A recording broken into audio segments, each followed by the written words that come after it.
Kita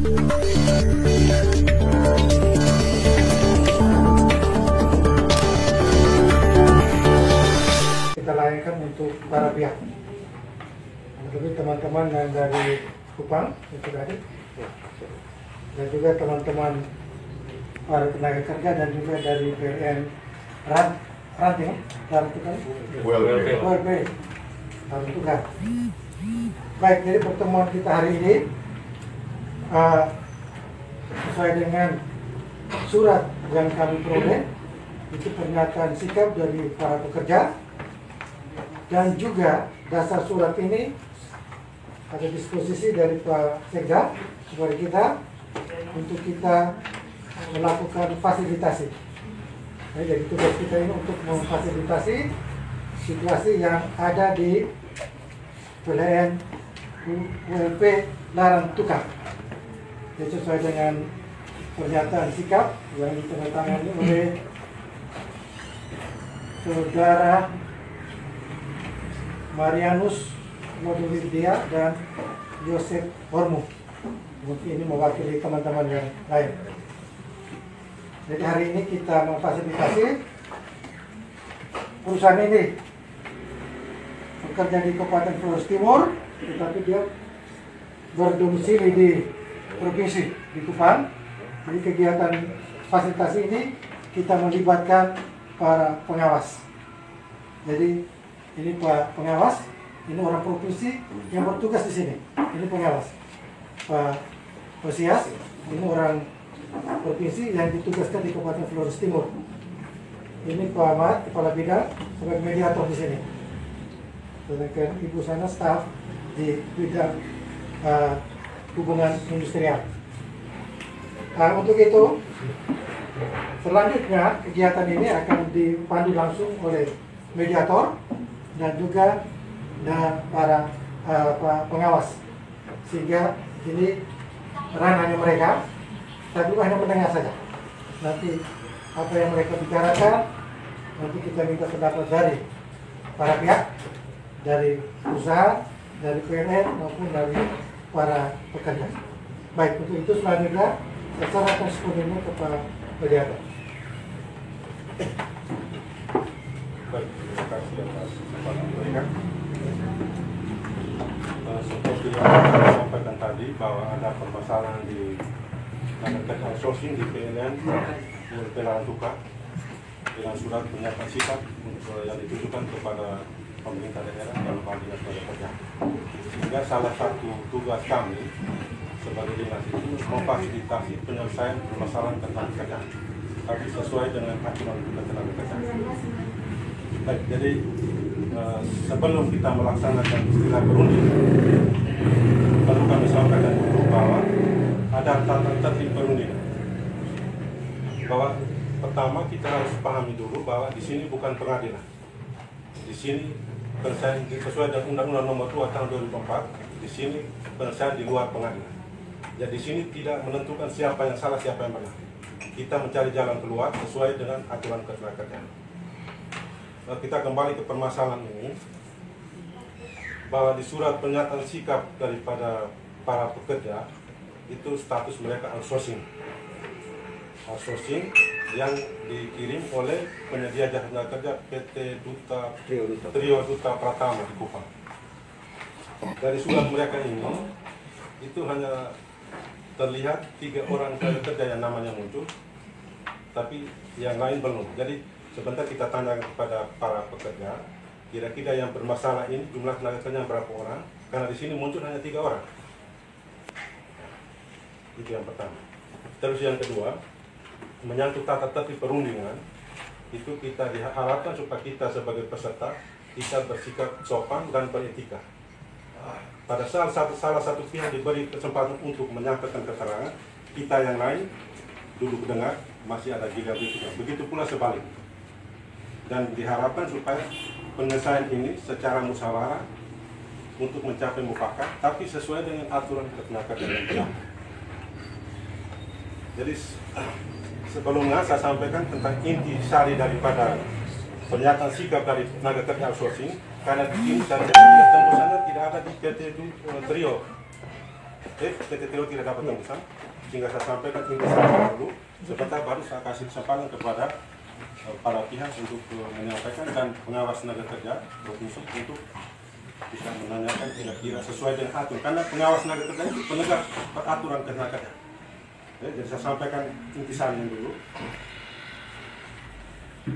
bahwa di dalam surat pernyataan sikap daripada pekerja outsourcing itu, yang muncul nama yang tadi saya sampaikan itu Ernastin Jawa Kabelen, Joseph Formu, dan Pika Labina, hanya 3 orang. Terus dari surat itu mereka mengatakan bahwa pada awalnya mereka ini bekerja pada PLN ULP Larantuka sebagai tenaga honor yang menandatangani kontrak kerja langsung dengan PLN ULP Larantuka. Terus dengan masuknya penyalur tenaga kerja sistem outsourcing PT Trio Duta Pratama dan tenaga kerja yang awalnya bekerja langsung dengan PT PLN Larantuka beralih dalam nama PT Trio. Terus pada tahun 2015, beberapa tenaga kerja diangkat oleh PT Trio sebagai pekerja tetap, namun tanpa kejelasan kontrak kerja. Pada Januari 2020, beberapa tenaga kerja diminta untuk membuat lamaran baru ke pihak PT Trio Duta Pertama. Itu pada bulan Januari. Terus pada tanggal 30 Mei 2020, beberapa tenaga kerja diminta untuk membuat lamaran ke vendor lain. Ada 3 vendor, PT Andika, PT Arindo, dan PT Nusa Bunga. Terus pada tanggal 2 Juni 2020, beberapa tenaga kerja tidak memperoleh status yang jelas dari posisi yang mereka tempati sebelumnya telah terisi oleh orang lain. Mereka tetap masuk seperti biasa di PLN Larantuka, namun tanpa kejelasan status. Pada tanggal 21 Juni 2020, tenaga kerja melakukan negosiasi dengan koordinator PT Trio Duta Pertama dengan hasil bahwa nama-nama mereka masih terdaftar sebagai pekerja tetap. Itu dilihat dari sistem PT Trio Duta Pertama. Pada tanggal 22 Juni 2020, bertemu dengan pihak PLN Larantuka dengan hasil bahwa belum ada kejelasan karena merupakan tanggung jawab PT Trio. Ini dari PT PLN, PT Trio. Dan PLN meminta waktu 1 minggu untuk berkoordinasi dengan pihak PT Trio. Namun selang beberapa menit ada informasi lewat telepon bahwa sudah ada pemberhentian kerja. Sehingga kami di sini menarik kesimpulan bahwa mereka diberhentikan, di PHK. Sehingga sesuai dengan tugas dan fungsi kami ingin memfasilitasi penyelesaian sesuai dengan aturan kerja. Baik, jadi saya berikan kesempatan pertama kepada pihak PT Trio untuk menyampaikan keterangan. Saya berikan kesempatan. Yang pertama saya mohon maaf atas keterlambatan saya hadir di sini. Berikut saya coba jelaskan awal mulanya. Kontrak kerja kami dengan PT PLN Persero itu dimulai dari tahun 2015 sampai tahun 2019 kemarin, berakhir pada tahun 31 Desember 2019. Kemudian kami mendapatkan kontrak kerja lagi baru per 1 Januari, mulai per 1 Januari 2020. Oleh karena itu, saya sebagai direktur yang baru, saya meminta kepada teman-teman tenaga ahli daya yang ada untuk kembali memasukkan lamaran. Maksud dan tujuan supaya administrasi itu biar lebih jelas lagi. Sebagai direktur baru, saya pengen tahu jumlah tenaga kerja saya dan semua identitas dari tenaga kerja saya, biar saya lebih mendatanya bisa lebih baik lagi. Pada waktu itu, berjalan setelah itu, bulan Mei, mendekati akhir bulan Mei, kami mendapat lindung lagi. Ada perampingan tenaga ahli daya, sehingga mau tidak mau perusahaan harus segera melakukan perampingan sesuai dengan kuota adendum yang kami dapat. Kalau permasalahannya tentang pemutusan hubungan kerja, karena domisili kami itu ada di Kupang, tentu proses pengiriman surat pengusulan kartu memang terhambat, apalagi dengan keadaan kemarin COVID kemarin, karena tidak ada pengiriman kami tidak bisa melakukan itu. Pada waktu sudah ada pengiriman segera kami kirimkan. Seperti itu. Dan teman-teman ini sebenarnya tidak di PHK sebenarnya. Jadi memang terjadi perempingan. Pihak PTN Persero masih memberikan kesempatan kami untuk bisa merekomendasikan teman-teman semua ini untuk beralih kontrak kepada perusahaan-perusahaan yang bermitra dengan PLN. Dan PT Triluta Pratama sudah melakukan itu. Kalau teman-teman itu tidak mau ditempatkan dan tidak mau beralih vendor, itu kembali kepada teman-teman tenaga ahli daya yang kami miliki. Tetapi sesuai dengan adendum yang kami terima, kami laksanakan. Dan kalau beralih vendor, di sini kami harus memperhatikan teman-teman lalu beralih vendor ke perusahaan yang lain. Seperti itu. Jadi saya pikir teman-teman yang ada pun semuanya kami sudah tawarkan. Ada di sini, ada di sini. Dari sekian banyak itu tersisa sekitar 4 orang. Lalu 4 orang itu memang yang tersisa cuma pada cleaning service dan berada di lokasi lain. Oke. Itu penawaran dari Triluta kepada mereka. Karena ini peralihan kontrak. Jadi kalau teman-teman tidak mau kami geser ke sana, tidak sendirinya kami harus memperhatikan untuk mengisi tempat yang kosong itu. Entah itu karena kami juga bermitra dengan SOB dengan Nusa Bunga. Pada waktu itu Nusa Bunga di Ruteng membutuhkan tenaga kerja cleaning service 2 orang, terus di Labuan Bajo. Maka yang tidak terakomodir kalau semuanya minta di Larantuka kan tidak mungkin, Pak. Kuotanya terbatas. Oleh karena itu yang dimana masih kosong kami akan arahkan teman-teman ke sana.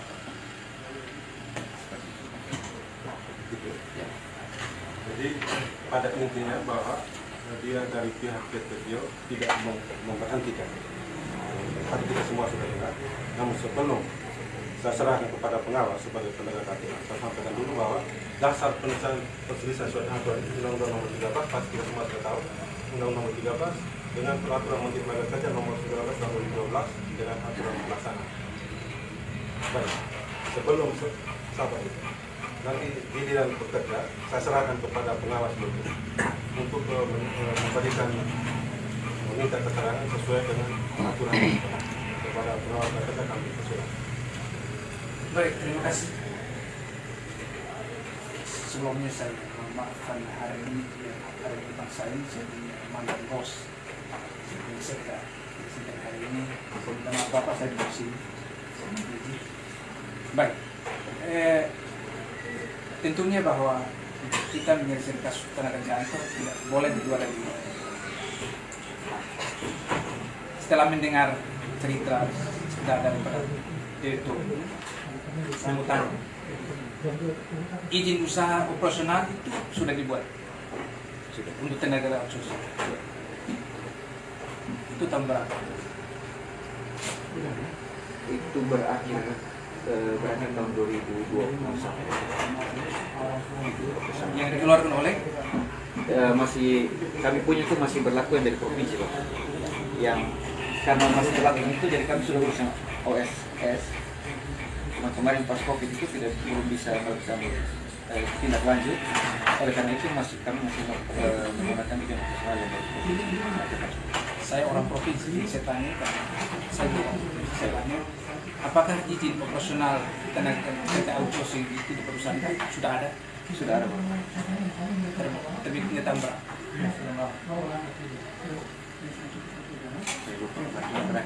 Saya lanjut. Inti dari izin operasional untuk apa? Intinya dari izin operasional itu apa? Apakah karena Pak bekerja di penyedia jasa outsourcing? Itu tentang apa-apa saja yang ada di dalam.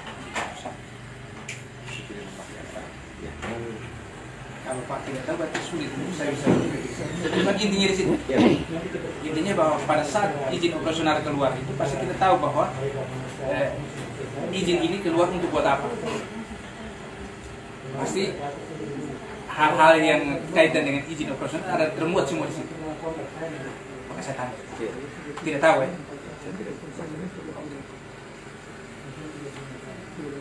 Terus kemudian saya tanya itu nanti Pak jawab. Apakah Pak tahu bahwa pada saat itu pertama kali mereka masuk itu di PLN dulu baru alihkan ke PT itu, atau mereka langsung perusahaan pas? Kebetulan saya direktur tiap PT Kinokron mulai dari bulan November kemarin. Ya. Jadi memang saya terima mereka masih berjalan kontrak mobilitas yang dari tahun 2016 yang berakhir pada tahun 2019 kemarin. Baik, saya lanjut dulu. Seperti cari tahu itu izinnya di mana. Pada saat izin keluar tahun 2015 ya, yang tanda tangan laporan wajib lapor tentang kerjaan Undang-Undang Nomor 8 tahun Undang-Undang Nomor 7 tahun 81, Pak Dr. Anusra Rafika. Dan saat itu saya kepala bidang di sini dan saya yang paraf untuk tanda tangan dan sah untuk laporkan wajib lapor. Itu tahun 2015. Dan wajib lapor tenaga kerjaan sesuai aturan bahwa tiap tahun itu harus dilakukan. Apa setelah tahun 2015 ada laporan? Saya juga tidak tahu. Ini inti daripada unsur urat nadinya ketenagakerjaan ada di Undang-Undang Nomor 7 tahun 81. Kami bisa tahu posisi tenaga kerja itu di perusahaan ini berapa orang, perempuan berapa, laki-laki berapa, itu ada di wajib lapor. Jadi di sini pada saat saya masih di sini jadi kepala bidang, saya proses dan Pak punya tenaga kerja yang ada di situ adalah sekitar 96 orang. Itu dibekerjakan untuk apa sih? 96 orang. Untuk tenaga administrasi, kemudian tenaga security, kemudian ada clinician.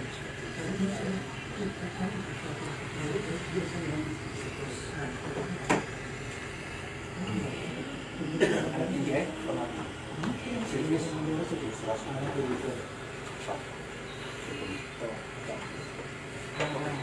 Jadi saya lanjut dulu. Setelah wajib lapor ke tenaga kerja yang tidak dilaporkan lagi dari sejak tahun 2012, tenaga kerja tetap bekerja seperti biasa.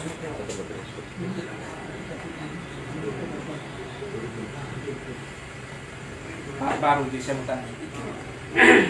Kalau seandainya wajib kemudian kita mengevaluasi tenaga kerja dari mana? Karena ini pidana ini. Saya buatkan nota pemeriksaan 2 kali saya proses.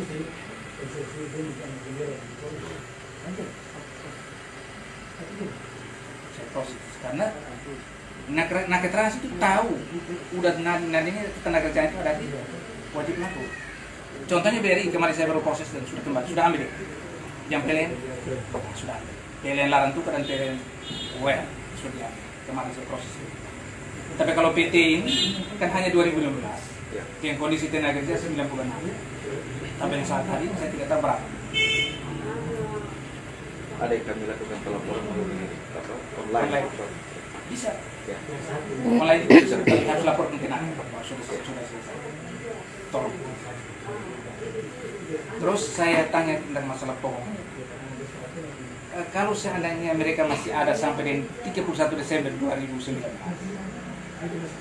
berarti mereka dipekerjakan dalam 3 hal tadi, outsourcing, iya, security, service. Tapi bisa bertanggung jawab tidak? Kalau sebenarnya sebentar saya tanya tenaga kerja dan tidak seperti itu, kan ini kita runding. Saya akan tanya tenaga kerja. Sekarang Pak punya bagian. Ya. Tapi sebentar saya tanya. Jadi kalau tidak ditempatkan di 3 hal yang tadi disampaikan itu, dan sebentar saya tanya kepada tenaga kerja, dan itu menyimpang dari situ, siapa yang bertanggung jawab? Sesuai dengan SK yang kami lakukan kepada mereka, ya kami tugaskan ke situ. Itu nanti setelah itu baru kita beri kesempatan mereka. Baik. Jadi pada dasarnya bahwa mereka ditempatkan sesuai dengan aturan. Itu dalam PP peraturan PP nomor 19 itu tentang 3 hal itu 4 ya. Jadi itu kalau memang seperti itu tidak salah. Kalau menyimpang dari situ harus. Kesini nih mereka dinyatakan PHK atau tidak? PHK Pak. PHK.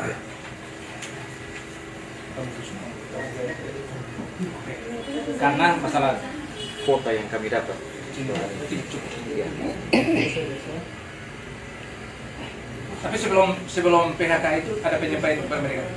Artinya ada kondisi itu, terus kemudian ada penyampaian kepada tenaga kerja untuk mempersiapkan diri, ada. Waktu itu memang waktunya sangat sempit.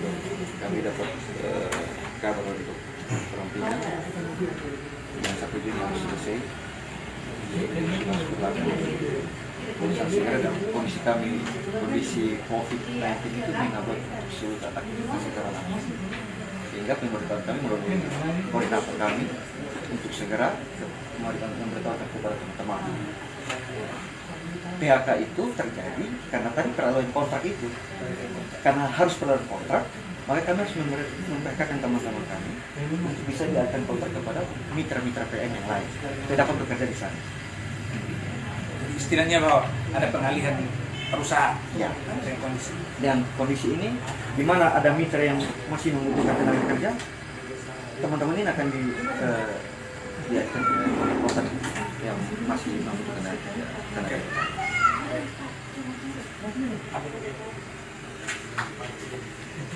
Terus saya tanya lagi, itu selama mereka di PLN larang untuk ini, betul-betul bahwa sebentar saya meminta informasi dari PLN, kita loh, apakah mereka dipekerjakan sesuai dengan tadi saya ulangi pertanyaan saya, bahwa mereka dipekerjakan sebagai cleaning service, kemudian tenaga administrasi dan satpam. Betul ya. Betul. Supaya kita komit, karena sebenarnya kami tarik ke aturan, kami tidak akan lari keluar dari aturan. Kalau seandainya mereka tidak dipekerjakan seperti itu, maka kita menyimpang dari aturan, dan itu yang mendapat sanksi. Karena menurut undang-undang bahwa PLN hanya menggunakan jasa mereka, tapi yang bertanggung jawab terhadap segala hal yang kaitan dengan hak dan segala macam itu berada pada PT Pak. Iya. Oke. Baik. Jadi saya mungkin beralih dulu, saya beralih ke bisa dapat dari PLN supaya belum memang yang pernyataan. Dari Pak Media dulu. Nah. Jadi dari pengawas sudah sampaikan dan menyampaikan kepada PT tentang penunjang. Dan PT menjawab bahwa pekerjaan sebagai penunjang di peraturan Menteri Tenaga Kerja itu berinisiatif administrasi dan satpam. Karena setahu saya di peraturan Menteri Tenaga Kerja nomor 19/2012 itu ada 5 pelaksana pekerjaan penunjang. Itu berinisiatif, security, catering, terus di perminyakan dan pertambangan dan jasa anggota. Terus saya mau tanya sedikit, administrasi dalam hal pekerjaan apa saja? Administrasi. Karena di penunjang itu administrasi tidak masuk. Ada tadi 5 tadi di peraturan Menteri nomor 19 itu.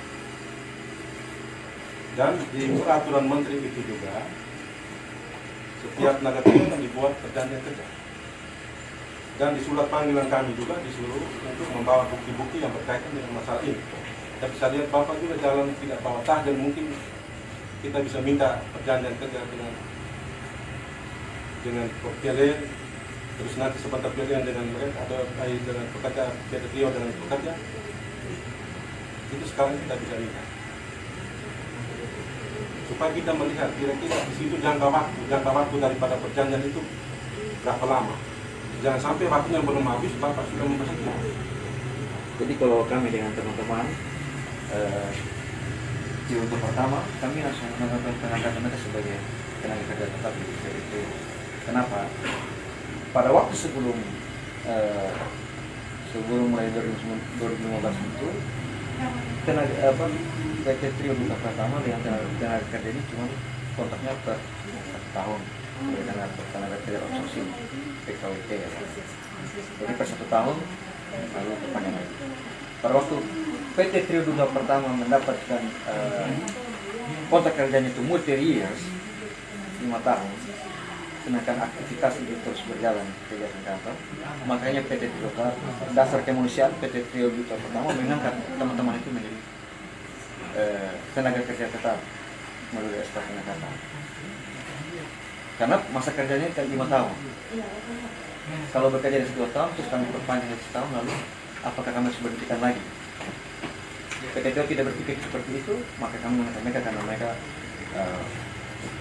akan bekerja di kedudukan lebih dari aturan perundangan. Setelah itu PT Trio pun melihat hak-hak dan kewajiban dari PT Trio untuk memenuhi itu bisa PT Trio lakukan, makanya PT Trio berani mengangkat itu.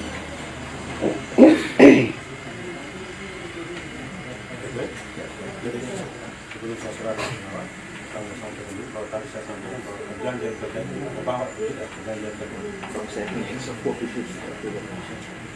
Terus di peraturan menteri undang-undang tenaga kerja juga dan peraturan menteri setiap perjanjian itu kan harus didaftarkan kepada dinas tenaga kerja tempat pelaksanaan pekerjaan.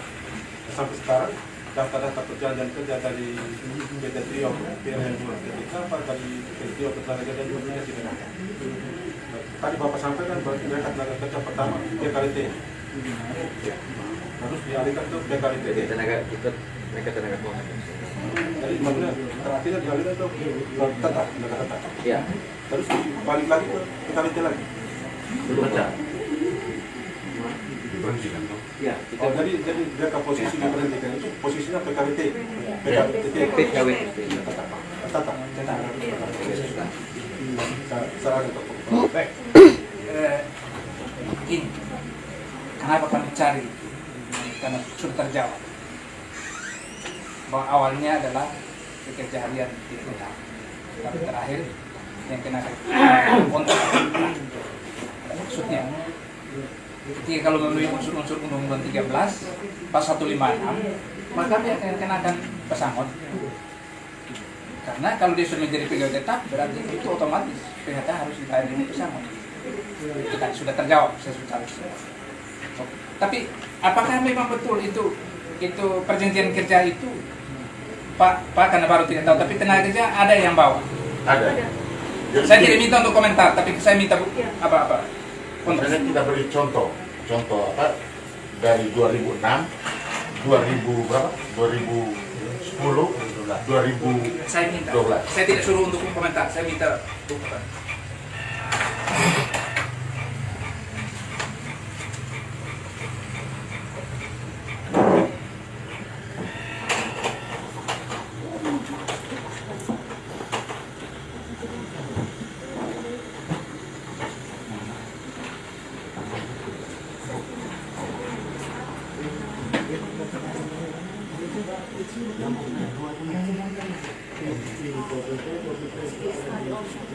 Saya tanya dulu Pak, kalau yang urusan administrasi itu untuk urus apa di kantor PLN? Di sini kontaknya urusan administrasi, urusan apa di PLN? Kalau administrasi tentu membantu administrasi dalam kantor. Kalau itu mungkin sudah menurut atau seperti apa kita tidak tahu lagi karena itu sudah kami tempatkan sudah. Jadi 96 orang ini semuanya bekerja sebagai administrasi perkantoran atau ada yang security, ada yang security.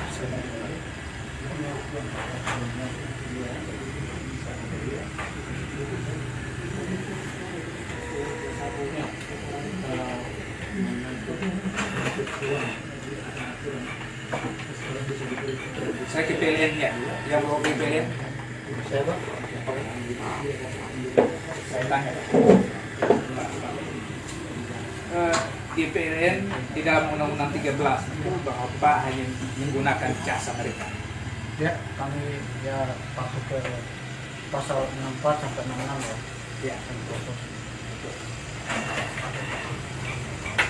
Saya tanya lagi, itu sesuai dengan pasal 56 saya tanya. Betul. Jadi dalam kaitan dengan PHK atau yang sekarang sampai dengan itu, Pak, mereka diberitakan oleh PT Trio pertama bahwa masa kontrak sudah berakhir.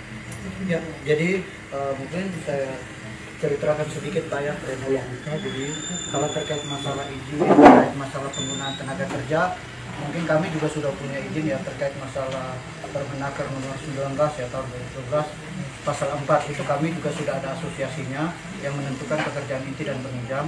Jadi kami saat ini juga memang sudah melaksanakan sesuai itu.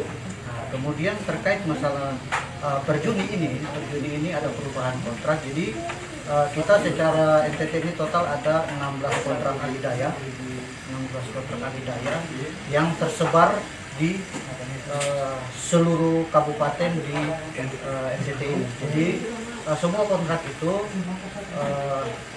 semua tentang alidaya, dan kami sebenarnya secara umum yang per Juni kemarin kita tidak ada pengurangan jumlah tenaga alidaya sebenarnya, tapi ada perubahan pendistribusian tenaga alidaya. Kenapa perubahan pendistribusian itu? Karena yang pertama bahwa kebutuhan proses bisnis PLN bertambah. Misalnya kayak jaringan kami bertambah, mau tidak mau kami harus menambah juga tenaga yang untuk menjaga di lokasi-lokasi tersebut, sehingga karena kondisi saat ini kami juga tidak bisa menambah tenaga kerja, tapi kami juga tidak mau mengurangi tenaga kerja. Jadi kami melakukan distribusi. Nah, distribusi ini saat berjalan per Juni kemarin itu ada beberapa yang berakhir atau menunggu proses lelang, ada beberapa yang kita adendum. Salah satunya adalah kontraknya konsorsium Pak Indra ini dengan Nusa Bunga. Jadi yang menangani pengelolaan gedung di Flores itu adalah konsorsium PT Nusa Bunga dan Trio Duta Pratama. Nah, itu dari kondisi sebelumnya itu berubah sekitar berapa ya? Ada 40-an ya. Nah, itu ada perubahan dan ada penambahan juga di beberapa kontrak lain. Jadi memang ada beberapa kontrak yang bertambah. Jadi secara total itu sebenarnya tidak ada pengurangan, hanya yaitu ada perubahan-perubahan. Nah, kebetulan pada saat proses tender ya, kenapa terkesannya kok Trio Duta ini dianggap mendadak? Sebenarnya tidak juga, karena Trio Duta sebenarnya berusaha untuk mendapatkan tender-tender pekerjaan outsourcing di PLN. Karena kita kan melakukan pelelangan. Jadi pelelangan itu kebetulan Trio Duta ini hanya memenangkan tender yang ada di Sumba, tender pembangunan. Sementara di yang lain itu tidak dimenangkan oleh Trio Duta. Sehingga mau tidak mau ya Trio Duta hanya mengoptimalkan kontrak yang dia pakai dan menyesuaikan sesuai dengan kondisi perubahan kontraknya dia.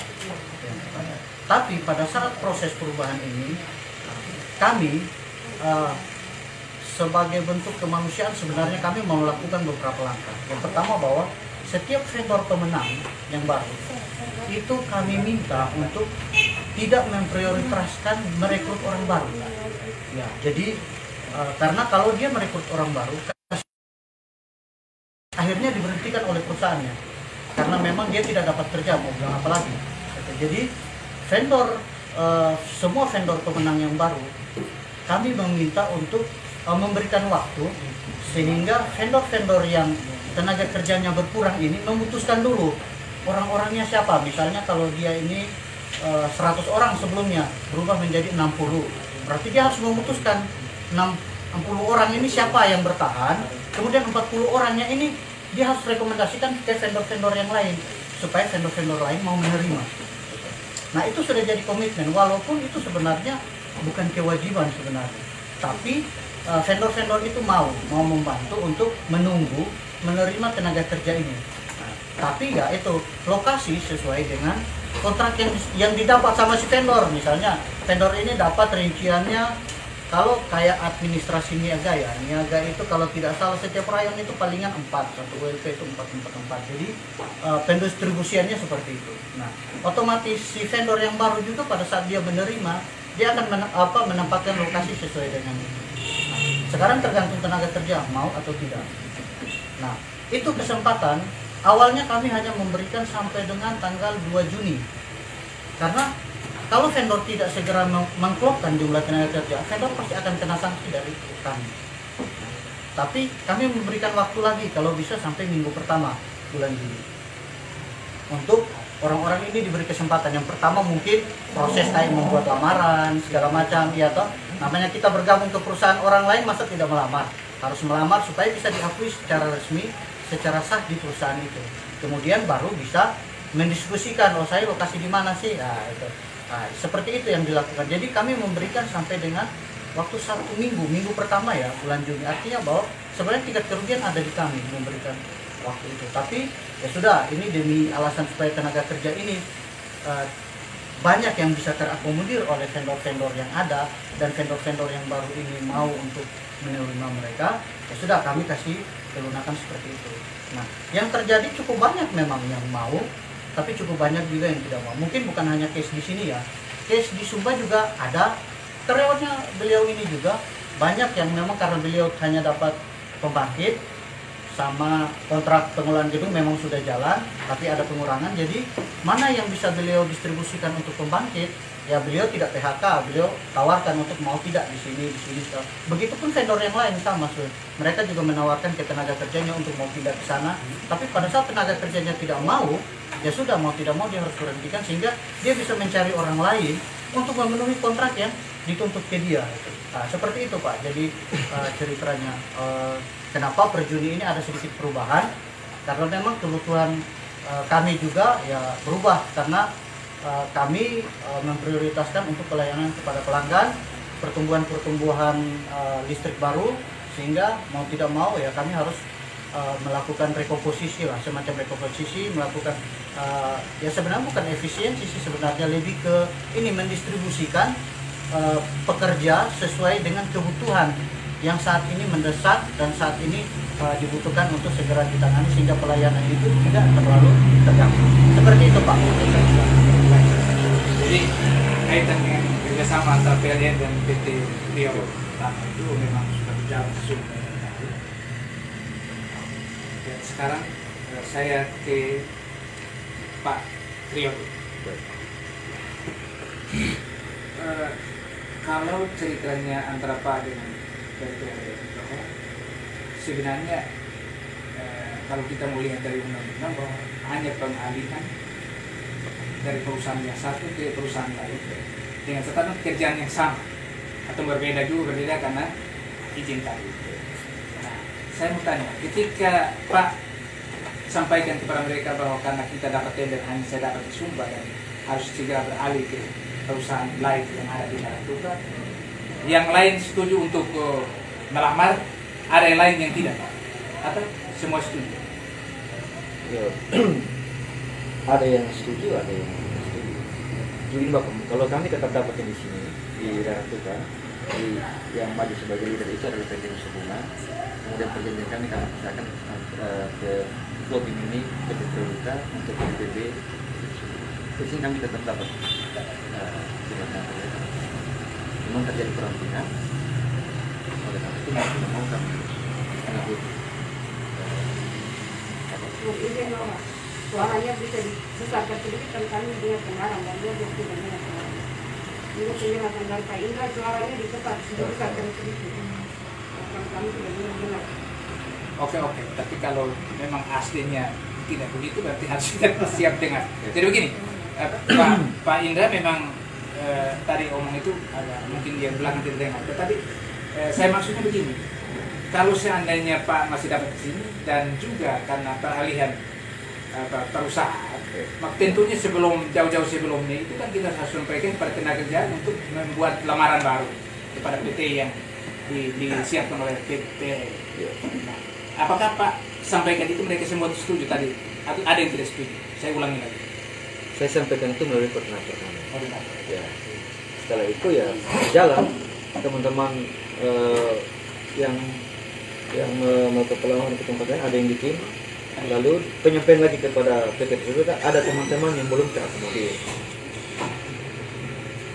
dari koordinator kami. Oleh karena itu saya sampaikan, ini ada peluang di sini. Tolong sampaikan kepada teman-teman. Mereka mau.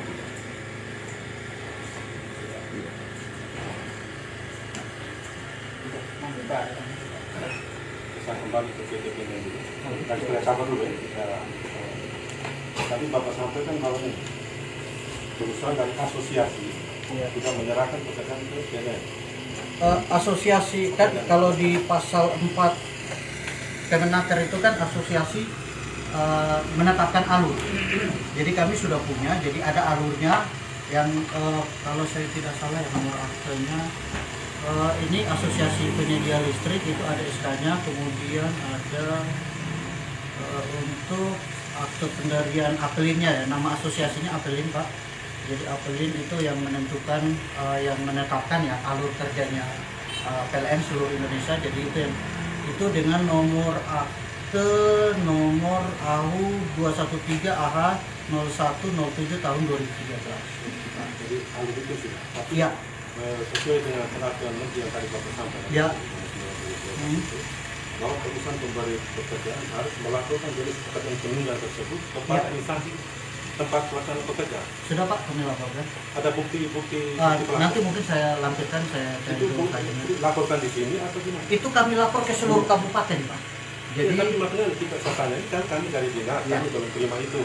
ya, oke Pak, nanti saya cari karena itu sekitar 2014 terakhir juga kami ada melakukan laporan. Jadi nanti saya cek lagi berkasnya. Nanti ada, ini kan masih dalam proses nih, biar sambil saya cari nanti setelah ini kami serahkan. Karena dari di Jerman itu atau itu instansi kabupaten tempat pelaksana pekerjaan dia mengeluarkan bukti pelaporan sehingga bisa dilaksanakan.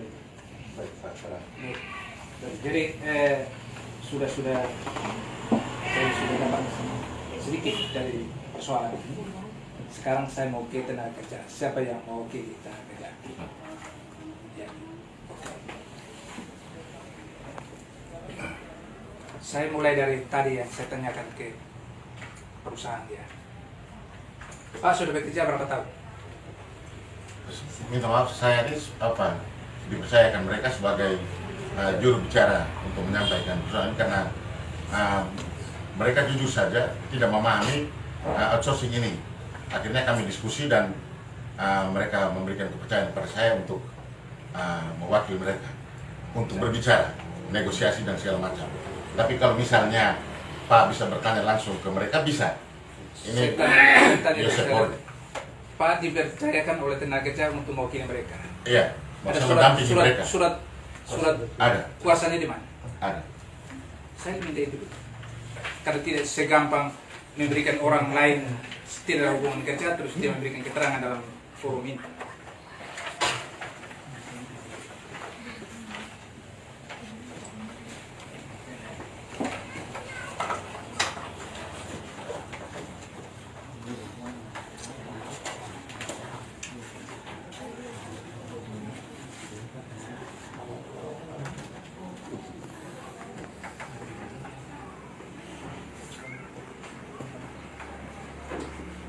Oke. Sebenarnya sebelum kita mulai kasih ini supaya kami tahu itu kepada mediator supaya kita tidak masuk. Oke. Jadi saya akan berikan kesempatan kepada yang dikuasakan, tetapi Pak sudah paham betul tentang apa yang terjadi dengan tenaga kerja ini. Ya, melalui diskusi dengan mereka memberikan gambaran sehingga saya juga sempat menyusun pernyataan sikap itu. Baik. Kalau saya tanya ulang tadi itu bahwa mereka rata-rata berapa tahun bekerja di PT itu? Ada yang 10 tahun. Yang 4 orang ini atas nama Ibu Salome, kemudian Ibu Salome Delo. Ibu Salome Delo itu masa kerja 21 tahun. Kemudian Ibu Ernestine Kabelen itu 18 tahun. Kemudian Ibu Serafika Vivi Labina itu 13 tahun. Dan Bapak Yosef Hormu itu 17 tahun, kurang lebih 17 tahun. Oke. Baik, saya lanjut ya. Jadi bekerja ini karena outsourcing, tapi kalau di Undang-Undang 13 kaitan bekerja tetap, mereka bukan dikatakan harian lepas, tapi itu mereka sudah bekerja tetap, sudah di atas 3 tahun. Undang-Undang 13 bahwa Perjanjian kerja itu hanya berlaku 1 kali, diperpanjang 1 kali, dan lebih dari 3 tahun sudah dianggap pegawai tetap. Kalau yang ada Undang-Undang 13 itu dia. Jadi mereka rata-rata sudah di atas itu. Oke, baik. Saya lanjut. Jadi selama cerita dari mereka Pak, mereka sudah tahu bahwa sudah di PHK. Setelah mereka ditelepon oleh koordinator bahwa sudah ada surat pemberhentian oleh pihak TDP, kemudian tadi ada contoh, ada suratnya ini ada yang kami bawa, itu mereka baru tahu pada sekitar tanggal 22 Juni, kemudian mereka menerima surat ini dalam hitungan tanggal mundur ke 31 Mei 2020. Jadi selama itu mereka sama sekali tidak tahu. Bahkan mereka pernah salah satu yang dipercayakan pernah bertemu dengan pihak PLN. Pihak PLN memastikan bahwa tidak ada pemberhentian dan meminta waktu 1 minggu untuk berbicara dengan pihak TDP. Tapi setelah pertemuan itu 10-15 menit kemudian diinformasikan oleh koordinator TDP bahwa ada surat pemberhentian. Ya. Surat pemberhentiannya?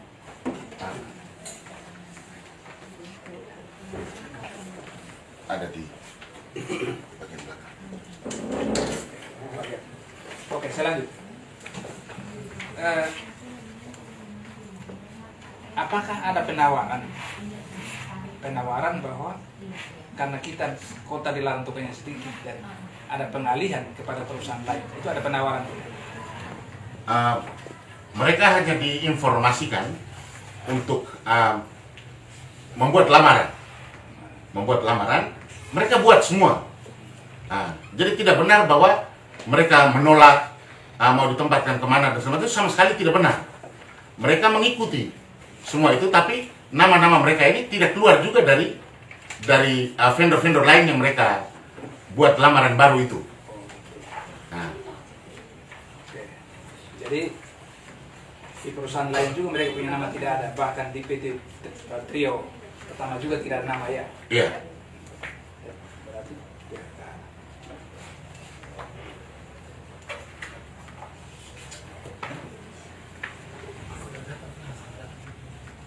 Oke, nanti setelah itu baru perusahaan kontrak kembali. Ya. Baik. Tapi menurut mereka bahwa mereka siap untuk buat lamaran dan sudah buat lamaran, tapi ternyata mereka tidak dapat, nama mereka tidak keluar di perusahaannya baru maupun apapun perusahaan. Kita semua dengar ya, supaya sebentar bisa nyambung.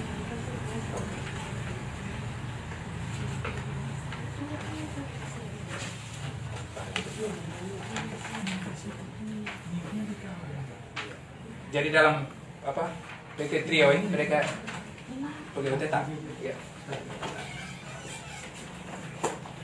Honor tetap ya, dalam honor tetap ada, saya punya orang tua dan sampai saya salah dari karyawan tetap, karyawan tenaga kerja yang tetap, bukan tidak tetap. Oke. Baik. Jadi dari tenaga kerja dulu. Betul tidak ada atau ada lamaran tujukan kepada PT mana? Jadi begini Pak. Sekitar awal tanggal 30 Mei 2020, tanggal 30 Mei 2020 itu tenaga kerja mereka ini diminta membuat lamaran ke vendor lain, diantaranya PT Andika, Arindo, termasuk PT Nusa Bunga, PT Nusa Bunga. Kemudian nama mereka pun tidak keluar dari tiga PT itu.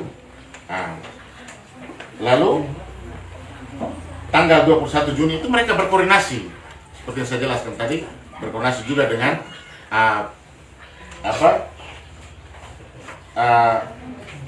koordinator PT Trio Trio Duta Pratama itu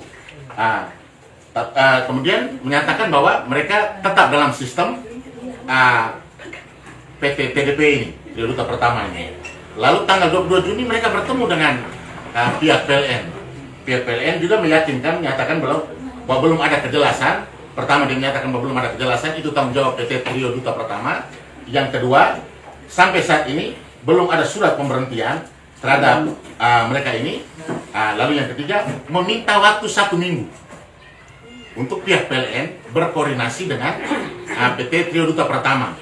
Tapi 5 atau 10 menit kemudian setelah pertemuan itu ditelepon oleh koordinator bahwa koordinator TDP bahwa sudah ada surat pemberhentian. Salah satunya diambil itu tanggalnya mundur ke belakang ke tanggal 31 Mei 2020 itu. Berarti ada surat penyampaian bahwa mereka tidak dipakai. Tidak ada. Segala sesuatu itu menurut pengakuan mereka tidak disampaikan. Saya minta dulu. Yang tidak dipakai itu berapa orang? Jumlah tenaga kerja berapa?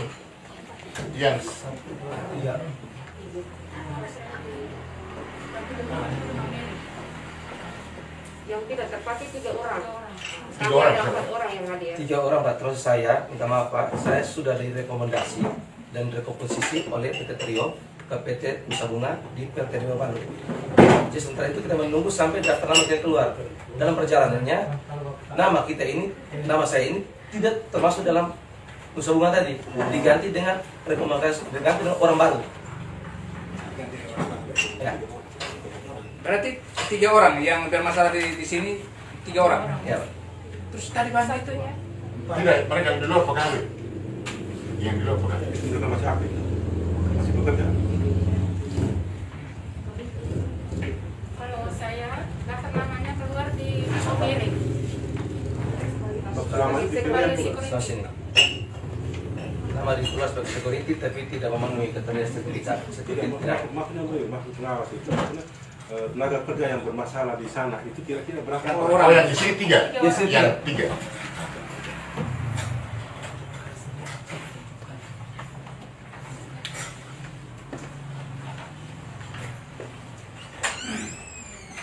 Apa kami bisa tambahkan sedikit, Pak? Jadi, kalau kita berpatok pada soal undang-undang dengan kriteria 5 kriteria itu, jujur saja mereka yang 3 orang ini, termasuk yang Ibu Bibiana yang dipindah dapat rumah merah yang sekarang baru security ini, mereka ini sama sekali tidak pernah masuk dalam kriteria catering, security, cleaning service, sama sekali tidak mereka yang ini. Nanti yang ketika khusus Ibu Bibiana yang pada akhir tahun ini, yang di 2020 ini, kemarin ini baru keluarlah menjadi security di sana. Tapi dia kerja hampir 21 tahun ini, itu tidak dalam posisi itu. Tidak dalam posisi cleaning service, security, catering, segala macam itu yang sesuai kriteria undang-undang itu, sama sekali mereka tidak dalam posisi itu. Baik. Yang bermasalah yang lapor hari ini untuk kita selesaikan 3 orang. 3 orang. Oke. Saya tanya Pak, 3 orang yang bermasalah itu pernah ditawarkan untuk pindah ke perusahaan lain? Tidak. Tidak ya? Kalau untuk saya tidak. Tidak ditawarkan. Kalau untuk saya sudah ditawarkan, Oke.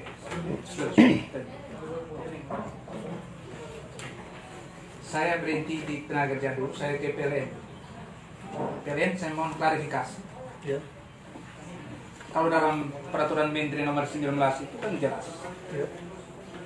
Tapi ternyata di pekerja atau dalam hal tenaga kerja tidak pernah tahu bahwa dia itu sebagai outsourcing, tapi dia tidak tahu bahwa dia itu cleaning service, administrasi atau yang lain. Itu kenapa? Kalau tenaga kerja tidak tahu, mungkin bisa langsung ke vendornya Pak ya. Jadi kami pada saat ini kan prosesnya proses tender. Ya. Ada proses namanya unleashing, itu kami menjelaskan semua pekerjaan ke vendor pada saat menerima pekerjaan ini. Jadi Jadi pada saat itu ya sudah vendor dijelaskan bahwa ini pekerjaannya, ini SLA-nya segini. Jadi perjanjian kami dengan vendor sebenarnya misalnya kayak keamanan ya. Kami perjanjiannya itu adalah perjanjian pengamanan. Kemudian kalau kebersihan ya bukan perjanjiannya perjanjian kerja, tapi perjanjian kebersihan. Jadi kami memberikan alokasi lokasi kami, misalnya PLTDA atau mungkin kantor ULP. Nah, ini tanggung jawab kebersihannya kami serahkan ke vendor, kami borongkan ke vendor. Entah apa istilah yang dipakai, tapi SLA-nya sudah kami uraikan jelas di perjanjian. Jadi seperti itu Pak. Jadi ada proses-prosesnya bahwa untuk memulai tendernya itu sudah kami serahkan semua ke vendor. Juga sudah dijelaskan melalui tahapan unwishing pada saat melakukan pelelangan tender itu, sehingga vendor menerima pekerjaan itu dan melaksanakan pekerjaan. Oke, saya lanjut Pak. Betul, tapi PLN kan pengguna tenaga kerja. Paling tidak bahwa PLN sudah menyampaikan kepada PT ini bahwa pekerjaan yang disiapkan oleh PLN itu ini. Sudah Pak? Jadi ibu itu posisinya pada saat sampai saat ini saya sebagai apa? Mungkin bisa dipastikan sebelumnya ibu ini apa Pak Indra? Sebelum Bapak menetapkan dia jadi administrasi. Berarti administrasi bukan servis, bukan. Cuman terjadi rekomposisi tadi Pak, kekosongan di mana kan kita mau tidak mau teman-teman yang tidak dapat diakomodir, kita ke sana, kita tawarkan ke sana. Jadi saya potong, itu yang pelanggaran undang-undang. Iya. Pelanggaran undang-undang bahwa perjanjian kerjanya ini setelah itu dikerjakan di tempat lain, itu melanggar undang-undang. Ya. Jadi kemarin kan kota pendidikan kami kan terbatas Bapak. Lalu dasar kemanusiaan kami untuk membantu ini bagaimana? Betul. Tapi dasar kemanusiaan tidak boleh melanggar undang-undang. Betul Bapak. Itu kembalikan kita kembali ke undang-undang. Kalau seandainya seorang ibu ditempatkan sebagai security, apakah betul? Itu kan undang-undang tidak boleh. Perempuan tidak bisa jaga malam. Saya pikir Pak juga paham. Ya. Sehingga makanya saya cari tahu di mana letak persoalan supaya saya cari tahu. Kalau dia security tidak mungkin, karena security harus jaga malam. Seperti itu. Oleh karena itu maka sekarang semua bangsa Indonesia ini persoalan outsourcing itu karena itu perjanjian kerjanya lain, tetapi prakteknya lain. Maka orang demo di mana-mana. Pada waktu terakhir itu Bapak kan kita sudah mendapatkan kota yang terbaru. Betul. Bagaimana kita menggerakkan teman-teman kita? Ya saya sampai ngomong kepada koordinator, tolong kasih tahu dulu untuk sementara supaya kita bisa cari posisi yang baik. Ini karena pada posisi yang memang tidak kita hanya niatnya membantu, bagaimana supaya teman-teman tetap ada dulu di kami. Memang mungkin itu secara undang-undang salah, tapi apakah niat baik kami ini juga harus disalahkan? Tapi begini Pak, kalau seandainya niat Pak baik tapi bertentangan dengan undang-undang, pasti Betul, orang Pak. pakai undang-undang. Makanya saya kembalikan itu kepada teman-teman sendiri. Sehingga sekarang justru yang bermasalah itu di Indonesia ini Telkom, PLN dan lain-lain itu kami pengawas sudah tahu. Iya. Menggunakan jasa orang dengan PT, tapi tidak pada tempatnya, dan itu sudah menjadi rahasia umum bagi pengawas. Dan lempar tanggung jawab. Pak, saya tidak minta Pak untuk. Tadi saya sudah saya ngomong dengan pengusaha, bukan ngomong dengan Pak. Mari kita hargai. Jadi itu soalnya. Karena kalau dalam Undang-Undang 13 itu bahwa PLN itu menggunakan jasa mereka, tetapi Pak sebagai pengusaha harus tahu bahwa mereka dikerjakan sebagai apa. Dan itu kan kontrol di situ, perjanjian kerjanya lain, terus kerjanya lain, apa benar? Itu yang tidak benar. Makanya kita pengawas di mana-mana kita kekurangan pengawas turun untuk melakukan itu, ada kalanya juga kurang, sehingga itu memang masalah itu di sini. Tidak boleh membuat perjanjian lain dan mempekerjakan orang lain. Contohnya tenaga kerja luar negeri, kalau perjanjian kerjanya ke Singapura, tapi dalam perjalanan dia tempatkan di Malaysia, salah itu. Prosedur tidak boleh seperti itu. Begitu. Jadi sekarang apa namanya, dari jenis pekerjaan sudah sah. Kemudian kalau 21 tahun sampai dengan 17 tahun, 18-19 tahun itu baru kemarin 14 tahun, berarti kita kembali Undang-Undang 13. Undang-Undang 13 pas 15. Nanti sebentar mediator yang punya hak itu. Saya punya penegakan hukum jadi nanti mediator. Jadi oke. Saya juga sudah dapat surat tugas dari provinsi untuk memeriksa PLN. Tapi karena penyidikan hari ini saya belum lakukan. Jadi mungkin sekitar hari 2, 3, 4 hari lain saya periksa PLN karena sudah ditugaskan oleh kepala dinas provinsi melakukan pemeriksaan lengkap semua norma kerja 28 norma kerja saya periksa. Tapi karena ada kasus ini saya selesaikan ini dulu lanjut. Baik, jadi saya mau tawarkan kepada tenaga kerja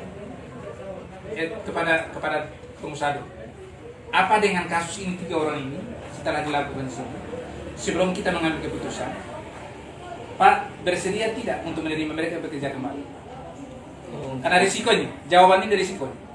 Jadi jawaban Pak saya tanya ini ada risiko yang harus dipertanggungjawabkan. Kalau PLN tidak, tapi kalau Pak pasti.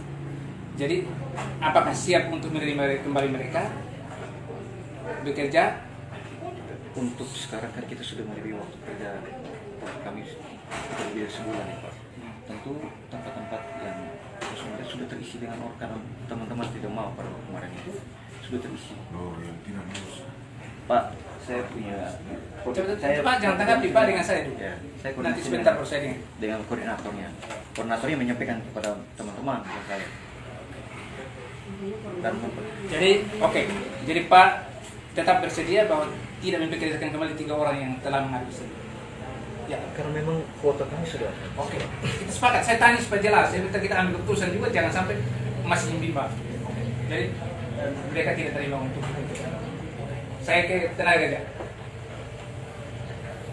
Apakah mau bekerja kembali di tempat ini? Trio utama. Saya sudah kasih cerita bahwa ini pertanyaan saya terakhir. Apa bersedia?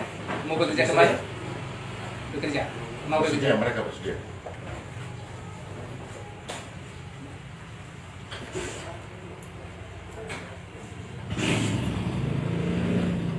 Jadi saya ingatkan Pak dari pengusaha juga.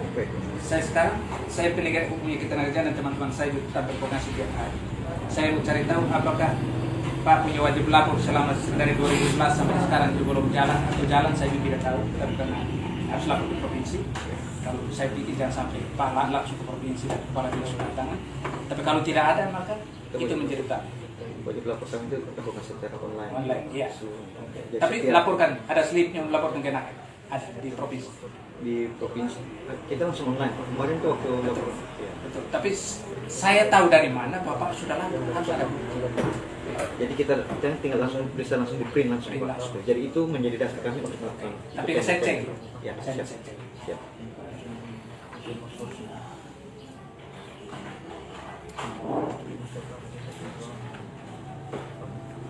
Oke. Saya untuk karena saya sudah dapat tim di sini, maka saya serahkan kepada Pak Mat sebagai mediator undang-undang yang berhak untuk menyelesaikan PHK adalah mediator. Dan kalau mediator ini perhitungan dan penetapan pengawasan tidak dilakukan, berarti kita masuk PHI. Saya sampaikan bahwa kita punya kasus Flores ini sudah banyak masuk PHI dan ada yang kalah, ada yang menang. Tahun kemarin sekitar 2 orang menang. Saya sarankan masuk PHI supaya semua orang tahu. Jadi kalau seandainya kalau Pak nanti setelah kita buat keputusan itu dan Pak tidak menerima itu, maka tetap masuk PHI di Pengadilan Hukum Austria. Atau kalau Pak menanggapi apa yang disampaikan oleh mediator, maka kita selesaikan di sini. Seperti itu. Pak mediator, silakan. Jadi setelah kita mendengar semua itu, baik dari trio PLN dan tenaga kerja dari Kenapa, bisa mengambil kesimpulan begini. Ketiga orang pekerja ini, pekerja status outsourcing, dengan kita lihat data yang ada ini, berarti outsourcing bukan PKWTT, tenaga tetap. Nah, karena mereka tenaga tetap, karena diberhentikan pasti ada konsekuensinya, hak yang harus diterima. Nah, kita lihat surat pemberhentian ini, contohnya di Ibu Vivi Labina punya ini, itu dari pihak perusahaan menerbitkan surat pengantar untuk pencarian dana pensiun. Nah, kira-kira dari perusahaan itu ada simpan dana pensiun juga. Iya. Dana pensiun itu preminya itu tiap bulan itu dari perusahaan atau dari tenaga kerja? Dari perusahaan. Kerja. Makanya semuanya persentase itu semuanya dari pengusaha semua. Iya. Kan ada persentase dalam undang-undang. Ada persentasenya vendor, ada yang Karena begini, di undang-undang itu, oh DPP. kalau di undang-undang itu kalau apabila tenaga kerja diberhentikan, itu berarti dia punya hak itu sama uang penggantian masa kerja dan uang penggantian hak. Terus kalau ada dana pensiun yang tiap bulan disimpan oleh tenaga kerja itu tidak dihitung. Dihitung hanya di pengusaha saja. Jadi kita melihat mereka 3 orang ini, tadi ditanya oleh pengawas bahwa pengusaha tidak mempekerjakan lagi. Sedangkan dari tenaga kerja mereka mau bekerja. Kalau kita tarik ke undang-undang tenaga kerja, berarti mereka diberhentikan tanpa kesalahan. Laga tetap, berarti sangannya 2 kali. 2 kali pasal 156. Baru mereka ini tenaga kerjanya masa kerja lebih dari 20. Karena tadi disampaikan ini, saya tegaskan lagi bahwa kontrak kerja itu 2 tahun diperpanjang 1 tahun. Terus kalau ada pembaharuan lagi berarti dipanjang 1 tahun untuk 2 tahun saja. Jadi hitung luluskan 5 tahun. Setelah itu dengan sendirinya, walaupun tidak ada surat pengangkatan juga, dengan sendirinya karyawan tetap. Sehingga pada saat diberhentikan hak-haknya itu harus dipenuhi. Sehingga mereka 3 orang ini dari pihak perusahaan harus membayar 3 komponen. Sangun 2 kali, uang penghargaan masa kerja, uang penghargaan hak.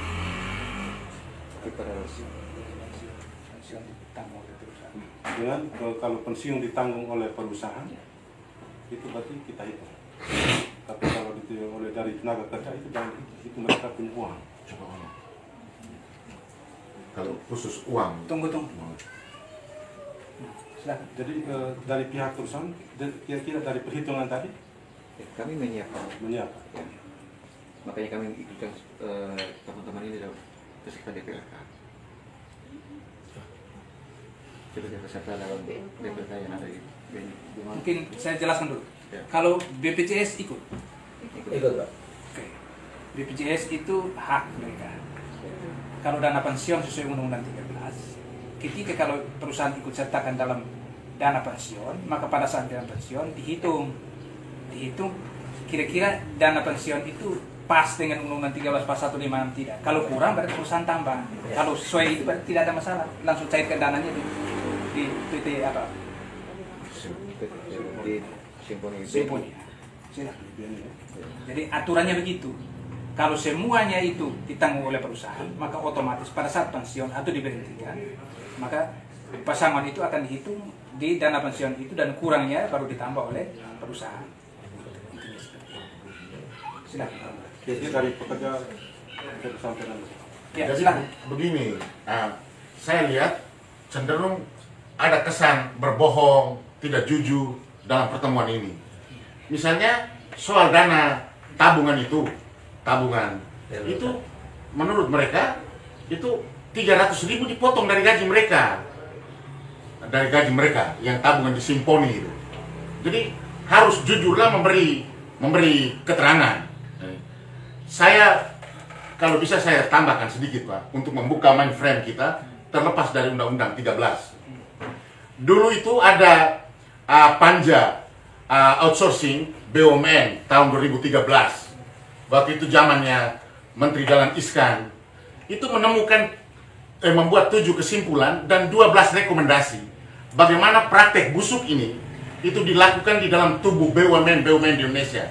Dan pada saat itu ada 12 rekomendasinya meminta supaya tidak lagi memberlakukan praktek-praktek outsourcing di tubuh BUMN. Tadi malam saya juga WA soal rekomendasi panja dan segala macam. Jadi mainstream kita itu harus ditarik bahwa sistem outsourcing itu benar-benar membuat kolaps tenaga kerja. Dalam setiap 1 Mei itu tenaga kerja berontak. Bayangkan, tadi omong seolah-olah. Saya potong. Ya. Saya tidak mau untuk keluar bahwa saya keluar. Ya. Begini, sepanjang Undang-Undang 13 itu belum diganti, maka Undang-Undang outsourcing itu tetap berjalan. Undang-undang yang saya pegang pasal yang saya lihat itu bahwa dibolehkan untuk ada outsourcing. Ya. Sehingga kalau Pak bawa saya keluar dari undang-undang, saya tidak mau. Sehingga stop di situ. Kalau ngomong tentang masalah hari ini, iya. Tapi kalau Ya, Pak. ngomong tentang undang-undang berarti tunggu, Pak. Tentang undang-undang tentang negara. Hari ini saya diberikan kesempatan sebagai penyidik tenaga kerja untuk menyelesaikan berdasarkan undang-undang ini. Sehingga jangan ada komentar yang di luar itu. Jadi kalau seandainya memang tiap tahun itu kita lihat itu ada demo-demo, tapi sepanjang undang-undang 13 itu diganti, maka tetap kita pakai dasar ini. Poin saya itu penekannya di sini, Pak. Ya, betul. Selalu berbicara tidak jujur. Contoh, Pak tanya begini tadi. Ya. Apakah ini kerja di yang lima bagian ini? Catering segala macam, security segala macam. Itu dijawab seolah iya. Padahal dalam prakteknya mereka ini tidak sama sekali. Saya paham. Contoh ibu sana, itu yang kita kesal. Maksudnya kita itu memberi keterangan apa adanya sesuai dengan situasi yang terjadi. Betul. Jadi begitu itu penekanan kan saya. tadi saya sudah tanyakan. Kalau saya tanyakan, saya tahu di mana letak kesalahan. Di mana letak kesalahan. Saya sudah tahu. Sehingga itu nanti itu pemeriksaan kaitan dengan pemeriksaan yang lengkap. Iya. Baru kita bikin nota pemeriksaan dan kita proses. Sehingga saya tidak masuk ke sana. Tapi saya sudah mempunyai bayangan bahwa antara pemberi kerja dan penerima kerja tidak connect dengan undang-undang yang berlaku. Okay. Itu saya paham. Sehingga kita jangan komentari lagi nanti sebentar. Dan itu bukan tugas Pak, tugas saya. Oke. Jadi kita tidak boleh, kalau kaitan dengan yang kaitan dengan kasus hari ini silahkan. Tapi kalau yang komentar tentang untuk menyalahkan, kita omong tentang negara. Kalau negara bukan saya yang salah, tapi kita semua salah.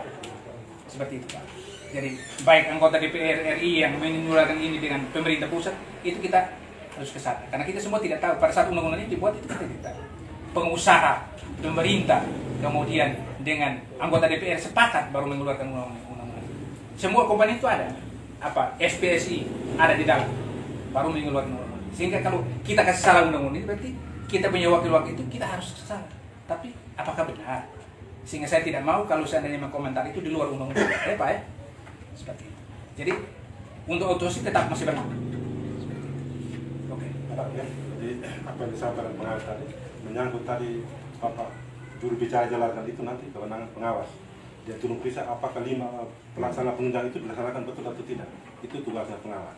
Hanya kami sebagai pihak mediator itu kami hanya menghitung apabila diberhentikan tidak dikerjakan lagi maka hak-haknya harus diselesaikan. Karena tadi sudah ditanggapan oleh pengawas bahwa dari pihak PT Trio tidak menerima lagi. Sedangkan dari pihak pekerja dia masih mau. Nah kita tarik ke undang-undangnya itu berarti dia diberhentikan tanpa kesalahan karena pekerja masih mau bekerja. Hanya pihak perusahaan yang tidak mau bekerja, tidak mau mempekerjakan. Maaf Pak Kapten. Jadi penawaran yang kami lakukan sudah jauh hari sebelumnya. Sudah berlanjut hari sampai hari ini, kuota itu sudah habis Pak. Kira-kira kami sebagai penyedia tenaga kerja mau tempatkan di mana lagi? Makanya bukan perusahaan tidak mau. Saya memberikan tawaran itu pada waktu itu di Ruteng sebagai cleaning service. Pada waktu itu masih ada kuotanya. Dan di Labuan Bajo. Ada 2 di Ruteng dan di Labuan Bajo 1. Cleaning service. Tahu kesal Pak. Ya. Jadi hak tanya saya. Yang bertanya saya, kalau mau lewat saya. Seperti itu. Ya. Silakan lanjut. Pada waktu kami saya berikan tawaran kepada Pak koordinator, karena koordinator sangat sekali memperhatikan teman-teman ini. Terus tolong Pak, tolong 4 orang ini Pak. Satu sudah dapat, tolong Pak, tolong 3 orang ini Pak. Yang ada di sini Pak, tolong sampaikan kepada teman-teman mau tidak kalau ditempatkan di sini. Waktu berjalan sampai detik ini, hari ini Bapak tanyakan ke kami, itu jawaban saya mau tempatkan mereka di mana lagi kalau kuota itu sudah penuh. Seperti itu. Kami kan penyedia tenaga kerja Pak. Iya betul. Kalau masih ada, ya kami siap untuk tempatkan. Jadi begini, kami di sini juga bukan hanya masuk di pengadilan supaya putuskan, tapi kami tawarkan. Itu yang dalam Undang-Undang Nomor 2 kan artinya bipartit, setelah dari bipartit, tripartit, difasilitasi oleh mediator dan lain. Jadi maksud saya kalau memang ada kesempatan itu buat apa kita panjangkan masalahnya? Terima kembali bekerja, pasangan atau apa-apa yang tadi kita omong itu kan tidak berlaku lagi. Tapi kita terima kembali bekerja. Tapi kalau seandainya tidak menerima itu, maka tetap konsekuensi kepada pasal 156 Undang-Undang 13. Nah, ada satu jalan tadi itu bahwa mereka sudah diikut sertakan dalam pensiun. Ya kita hitung supaya Pak punya beban itu, karena kalau memang betul tadi ada protes sana bahwa itu dana potong langsung dari mereka, berarti itu tidak bisa dihitung. Tapi kalau dana itu dari perusahaan, maka itu dihitung. Jadi untuk dana itu memang disiapkan oleh perusahaan.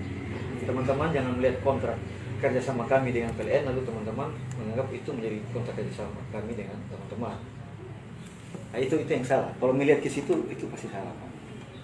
Itu kontrak kami dengan pemberi kerja. Jadi kami menyiapkan itu.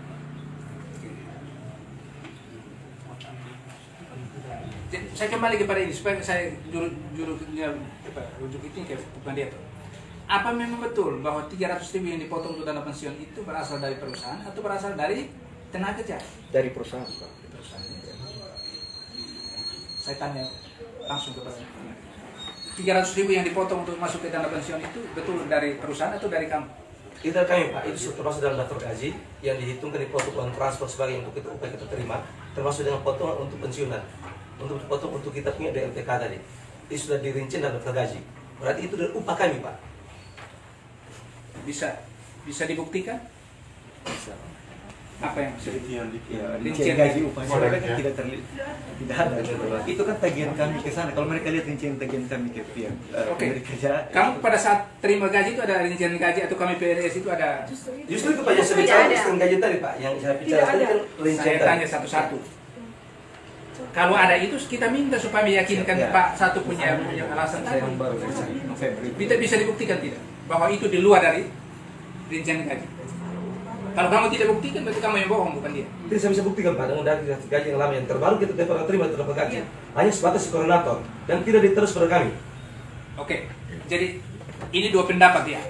Dua pendapat. Tenaga kerja mengatakan bahwa itu dari mereka punya gaji.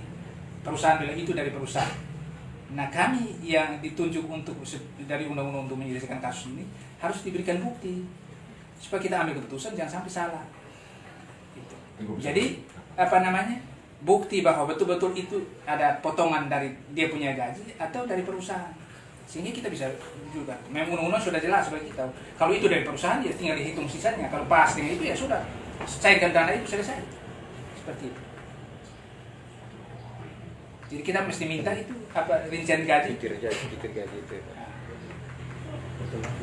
Atau kalau pas sekarang kalau seandainya di Kupang sana ada itu coba Pak minta supaya hari ini kita tahu persis soal seperti itu. Ya.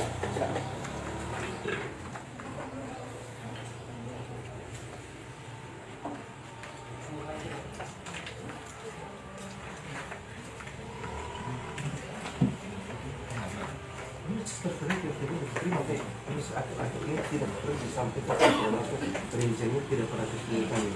Hanya kita dapat gaji lewat NGP. Rincian tidak pada kami.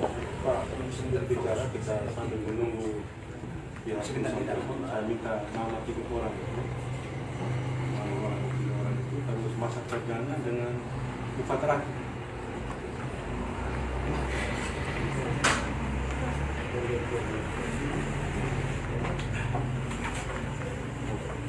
Yang 21 tahun tadi nama siapa?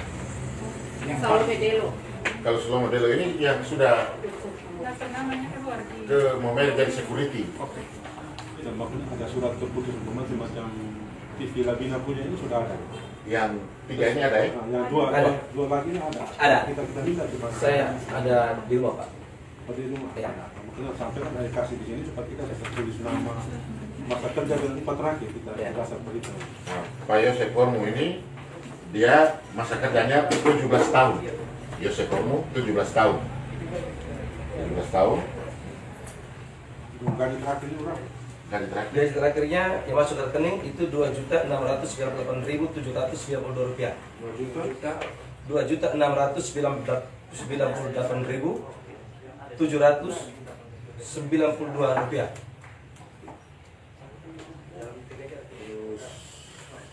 Serafita TV Labina 13 tahun dia. Dia 13 tahun. Gaji terakhir. sama dengan Sama dengan Pak ini. Lalu Ibu Ernastin Kabelen 18 tahun. 18 tahun. Nah, gaji sama ya? berarti sama. Gaji sama.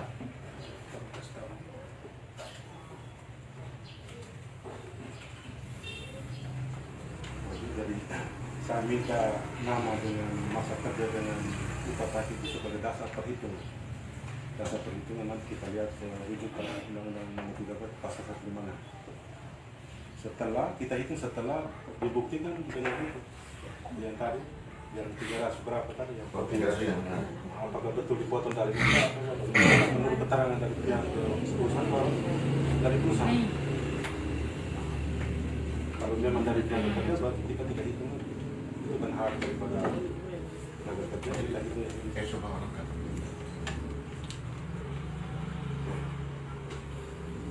Mungkin saya bisa tambahkan sedikit lah. Jadi Tunggu. Orangnya tidak ada. Tumbahkan setelah siapa yang dengar. Saya tunggu dia datang. Nanti dia datang dulu. Kalau cerita orang yang bersangkutan tidak dengar, guna apa?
Sudah? Sudah kirisan masih Mau kirim ke sini. Jadi kita masih ada di dana pensiun. Kalau tidak ada dana pensiun, media itu sudah hitung. Tadi Ibu mau ngomong apa? Iya, yang saya mau omong bahwa ketika SK tetap dari TDP keluar, daftar rincian untuk penghasilan kita punya tidak jelas, Pak. Dalam perjalanan dari bulan Januari sampai dengan April, kita masih terima gaji sama dengan tahun-tahun sebelumnya. Ketika sampai dengan bulan Mei Juni, penghasilan kita bertambah. Nah, itu pun tidak ada penyampaian dari pihak TDP kepada kami. Jadi gini, Daftar gaji juga tidak ada. Perjanjian kerja antara kami dengan TDP tidak ada. untuk yang ke Momere, Ibu ke Momere atau di sini? Saya di sini. Saya sampaikan bahwa Momere itu, PLN Momere juga menjadi tugas saya. Saya kan koordinator wilayah Lembata Larantuka Momere. Sehingga saya juga akan periksa PLN Momere. Supaya kita klop dengan undang-undang, jangan seperti tadi yang ada bahasa bahwa kita menggunakan orang punya jasa tapi tidak memperhatikan hak-hak atau tidak melihat undang-undang. Itu hadirnya pemerintah begitu.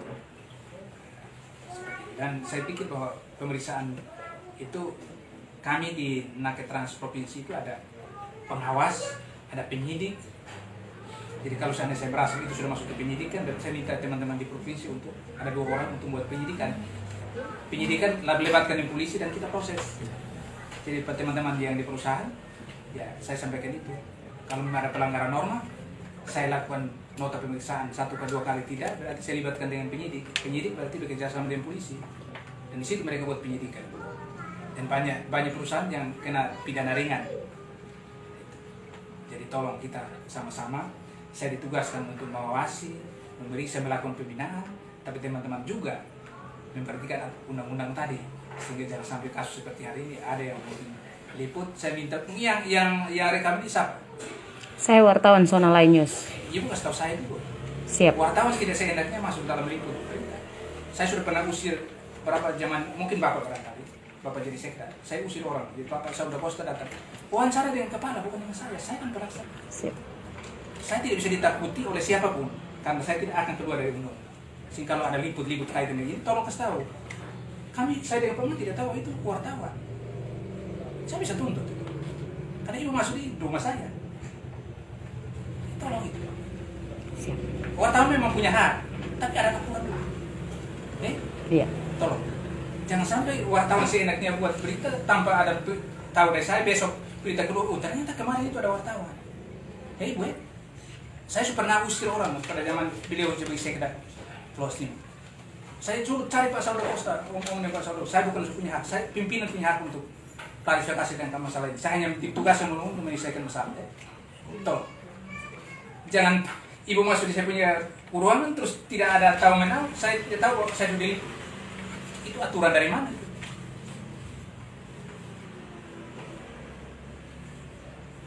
Itu saya siap bertanggung jawab. Karena saya ditugaskan untuk menyelesaikan masalah. Jadi, di mana saja, kesalahan apa saja kita siap bertanggung jawab. Tapi yang penting kalau ada dalam situasi seperti ini ya kita tahu. Tahu ini hari ada wartawan.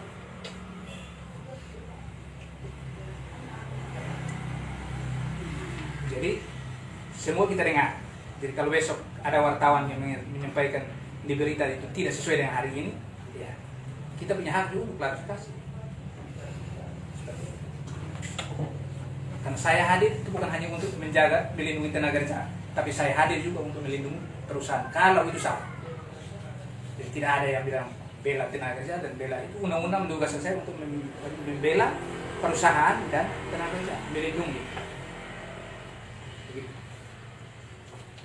Kalau tadi saya tahu, saya suruh ibu di luar karena saya tidak mau seperti itu. Di Kupang itu yang berurusan dengan kepala dinas, yang berurusan dengan saya karena saya bukan untuk mengeluarkan berita, membuat komentar seperti itu. Oke, kita lanjut. Jadi berita itu bagaimana? Masih. Ya. Jadi sekarang persoalan terakhir kita untuk menentukan dana pensiun itu. Dana pensiun itu sesuai dengan undang-undang bahwa itu betul-betul murni dari perusahaan, oke kita sepakat. Tapi kalau seandainya itu potongan dari tenaga kerja, maka itu haknya dia. Kasus ini sudah terjadi di KPRI Kelekarnara. Mereka potong dana dari tenaga kerja untuk setor ke BNI. Setelah saya turun periksa, ternyata dana itu bukan berasal dari perusahaan. Coba hitung dia punya hak pensiun. Kemarin Nilis itu mungkin ada yang kena dengan Pak Nilis, dia dapat sekitar 170 juta. Itu kita sudah laksanakan di sini. Sehingga kalau seandainya untuk membuktikan itu kita tunggu itu apa? Ya.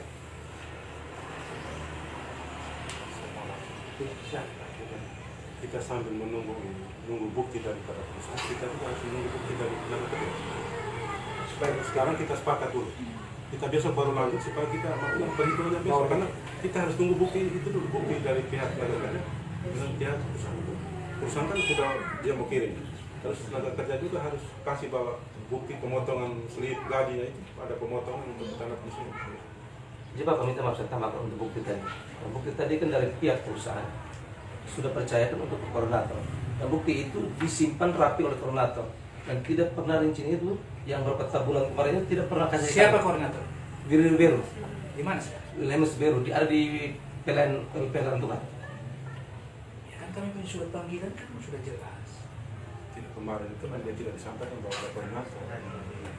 Oke, Jadi kita sepakat dulu. Kita sepakat dulu. Maksudnya kita harus tunggu bukti. Kita lanjut besok. kita pending dulu karena kami harus ada 2 bukti itu. Kenapa kami minta dari tenaga kerja? Karena ada juga kalau seandainya kita tidak minta dari tenaga kerja bisa juga tidak benar. Jadi kalau memang ada tenaga kerja yang menyimpan itu untuk mendukung itu supaya kita bisa tahu. Tidak, maksudnya begini, itu koordinator yang orang ada yang pernah datang. Yang pernah datang tadi tersimpan.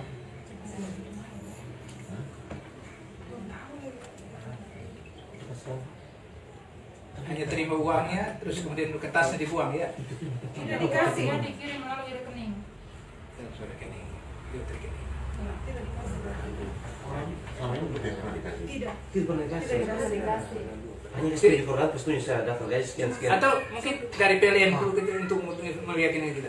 Gini, saya ini kan tidak tahu nih masalah lebih detail ya internal antara pekerja, apakah ada pemotongan atau tidak, tapi mungkin saya sedikit menjelaskan terkait perjanjian kami dengan TDP. Yang pertama bahwa unsur upah itu, unsur hak ketenaga kerjaan itu kami tetap ada semua. Artinya bahwa kepada vendor itu kami berikan semuanya. Yang pertama bahwa terkait pengupahan itu jelas bahwa kami mengacu ke UMR tahun berjalan, plus ada semacam yang namanya bantuan peningkatan kompetensi. Artinya bahwa tenaga kerja itu akan mendapat uang juga bantuan peningkatan kompetensi, sehingga yang bersangkutan bisa mengurus semacam sertifikasinya segala macam untuk pekerjanya. Nah, itu adalah hak yang dibayarkan oleh vendor, yang harus dibayarkan vendor ke pekerja.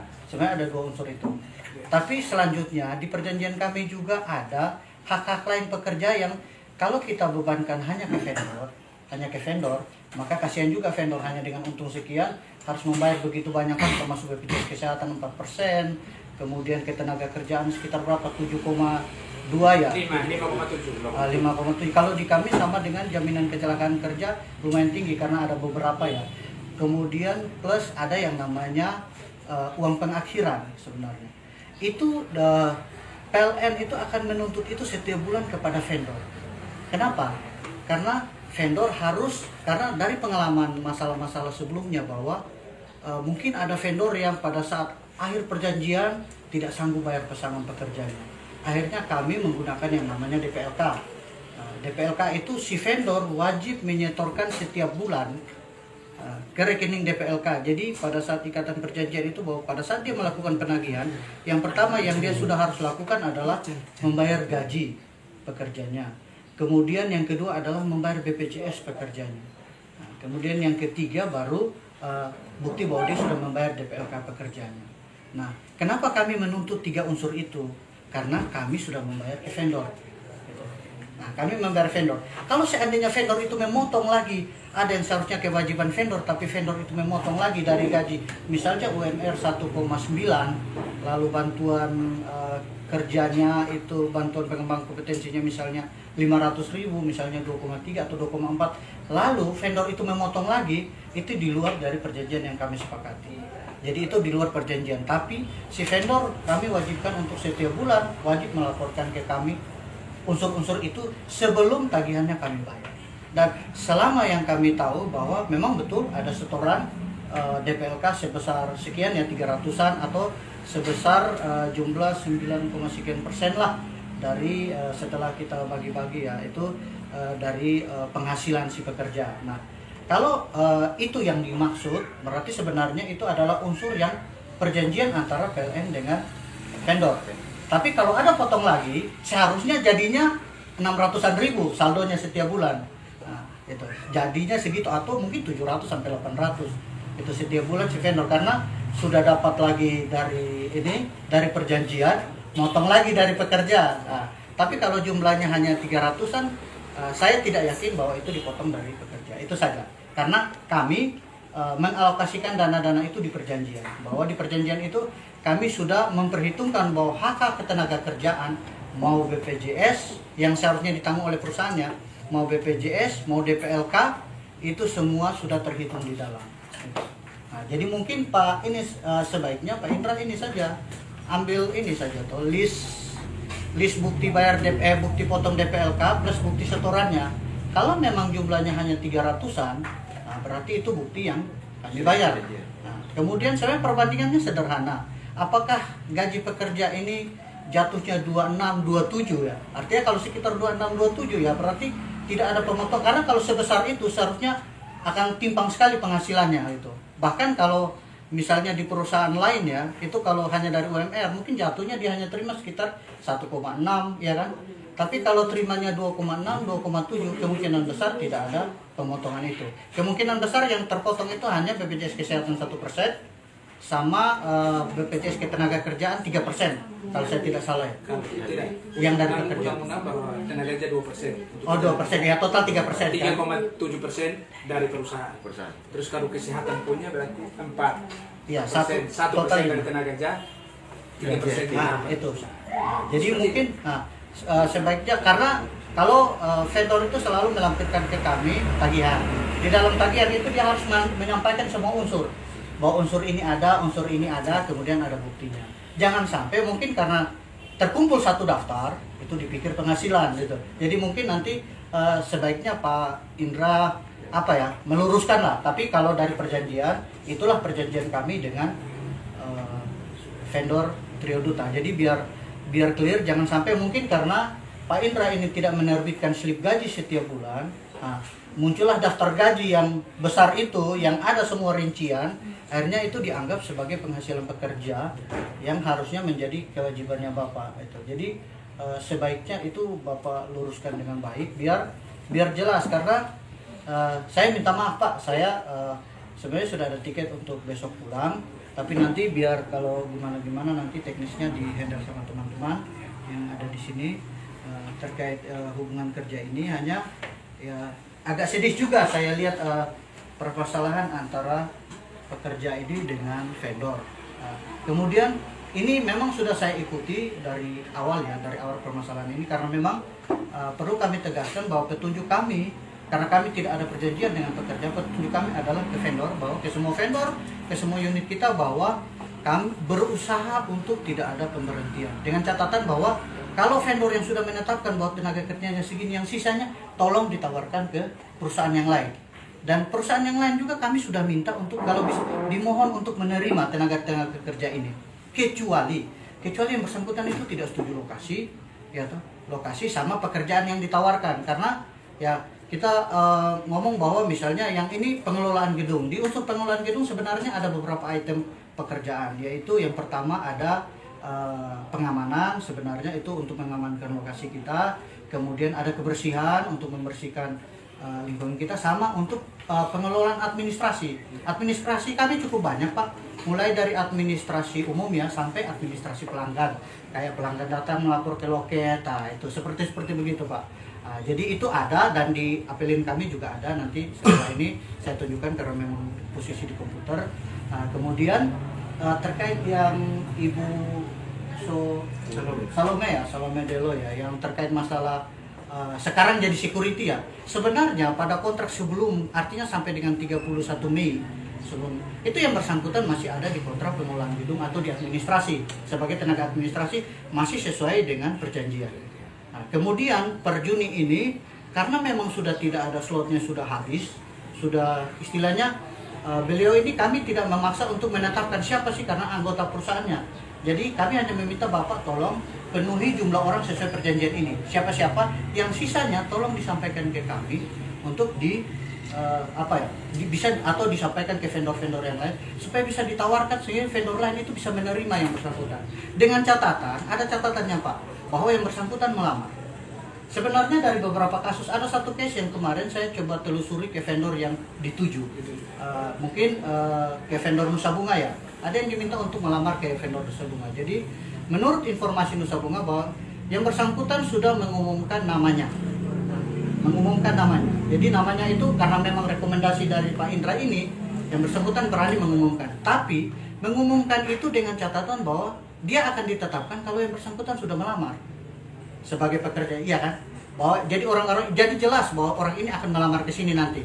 Kalau dia tidak umumkan kan akan bias lah, akan simpang siur.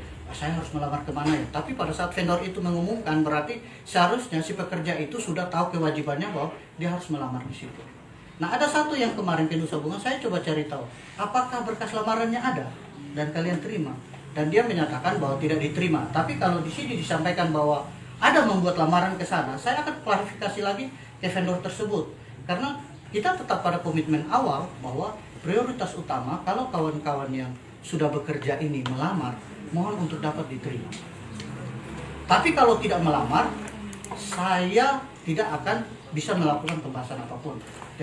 Kemudian kalau kondisi sekarang, sebenarnya pekerjaannya sudah jalan karena berlakunya Juni. Kami sudah kasih toleransi waktu gitu. Jadi kalau seandainya vendor menunggu sampai hari ini pun, ya kasihan juga vendornya, dendanya lumayan besar Pak untuk vendor kalau tidak memenuhi jumlah tenaga kerja.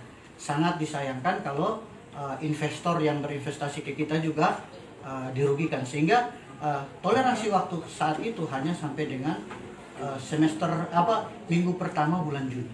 Nah, kalau sampai saat itu tidak ada lamaran, ya sudah, kami kesempatan silakan vendor, berarti orangnya memang tidak cocok sama lokasinya, tidak cocok sama bidang pekerjaannya, sehingga silakan kalian kerja bareng. Nah, itu saya rasa kalau dari kami yang pemberi pekerjaannya, itu sudah toleransi yang menurut kami sudah cukup lah, sudah cukup, artinya sudah mengingat segala macam konsekuensi, ya kami rasa itu cukup. Dan istilahnya, bahkan kami mendorong vendor yang lain untuk menerima mereka pun sebenarnya itu tidak wajib sebenarnya vendor itu, tapi kami memohon kepada vendor tersebut untuk kalau bisa yang bersangkutan itu diterima. Nah, memang pada beberapa case di beberapa lokasi itu ada yang memang saya tidak tahu ya case di lokasi ini karena belum dilaporkan secara detail, tapi kayak di tempat lain itu ada yang memang orangnya tidak mau. Kayak misalnya dia di Sumba, tapi ada lowong pekerjaan di Flores bagian barat. Nah, yang bersangkutan ya pertimbangan keluarga, ya tidak mau untuk berpindah, walaupun dia tahu bahwa dia melamar itu mungkin tidak diterima, tapi mengingat lokasinya juga yang bersangkutan pikir-pikir untuk berminat atau tidak. Sebenarnya kalau dari sisi tawaran itu termasuk yang di administrasi, sebenarnya ada beberapa kontrak yang cukup luas, yang cukup banyak lah gitu. Tapi lokasinya memang tidak di Laratuka ini cukup terbatas Pak, karena memang sesuai dengan beban kerja kami di sini juga gitu. Sehingga ada banyak memang ada di Flores, di Kupang, malah di Kupang ada Pak, di Kupang, di Rote, itu ada, tapi mau atau tidak ya itu kembali ke tenaga kerja, dan itu kembali ke vendor bagaimana mengkomunikasikan, karena mereka sesama vendor ini yang berkomunikasi, tempat kosong di mana ada, saya punya tenaga kerja nih, nah, gitu. Dan saya tidak akan dari pihak PLN tidak mencampuri urusan misalnya kayak Pak ini sudah sepakat dengan vendor A, sudah sepakat dengan vendor B, lalu kami mencampuri, itu kami tidak berani karena memang bukan lingkup perjanjian kami. Mungkin seperti itu saja gambaran terkait hak tenaga kerja juga seperti itu Pak. Jadi kalau memang yang dimaksudkan adalah dana DPLK itu sebenarnya itu bagian dari perjanjian antara kami dengan vendor bahwa PLN ini membayar semua nih ke kalian, upahnya ada, kemudian DPLK-nya ada, BPJS-nya ada, tolong ini tidak diabaikan sama vendor. Makanya itu yang kami lakukan audit setiap triwulan untuk memastikan bahwa vendor ini membayar gaji sesuai dengan yang ditetapkan tidak. Kemudian vendor ini membayar DPLK tidak, vendor ini membayar BPJS tidak. Dan berdasarkan hasil audit terakhir triwulan pertama juga, menurut kami tidak ada yang istilahnya bolong lah, sehingga hak tenaga kerja terkait masalah misalnya nanti dia diberhentikan atau misalnya dia mengundurkan diri lah, seperti case kalau mengundurkan diri kan hanya dapat 2 kali penghasilan kalau itu dadanya dipegang oleh perusahaan.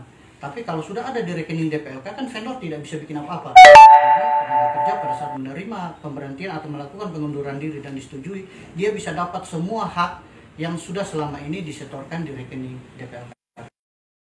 Itu tujuan kami untuk mengamankan sehingga hak tenaga kerja ini terlindungi dengan baik. Terkait masalah istilahnya uang pengembangannya, dana DPLK itu ada istilahnya ada selisih misalnya seharusnya haknya 5 juta lah, ternyata dana DPLK 4,5 atau belum mencapai itu, mungkin vendor juga sudah kami jelaskan bahwa itu adalah memang tanggung jawabnya vendor untuk memenuhi itu, karena daripada di tangannya vendor lalu dimanfaatkan untuk hal yang tidak dan tenaga kerja dirugikan, kami tidak mau hal seperti itu, sehingga kami mewajibkan semua vendor tenaga ahli daya untuk memiliki rekening DPLK atas nama setiap pekerja. Jadi seperti itu. Oke. Jadi baik, saya setelah mendengar dari PLN itu bahwa sekarang harus tinggal kejujuran, karena PLN yang bayar semua kan. Outsourcing itu kan itu kita paham, kita yang penegak hukum ketenagakerjaan paham. Jadi mereka menggunakan jasa tenaga kerja, tapi yang bertanggung jawab dalam hak itu ada di perusahaan yang outsourcing itu.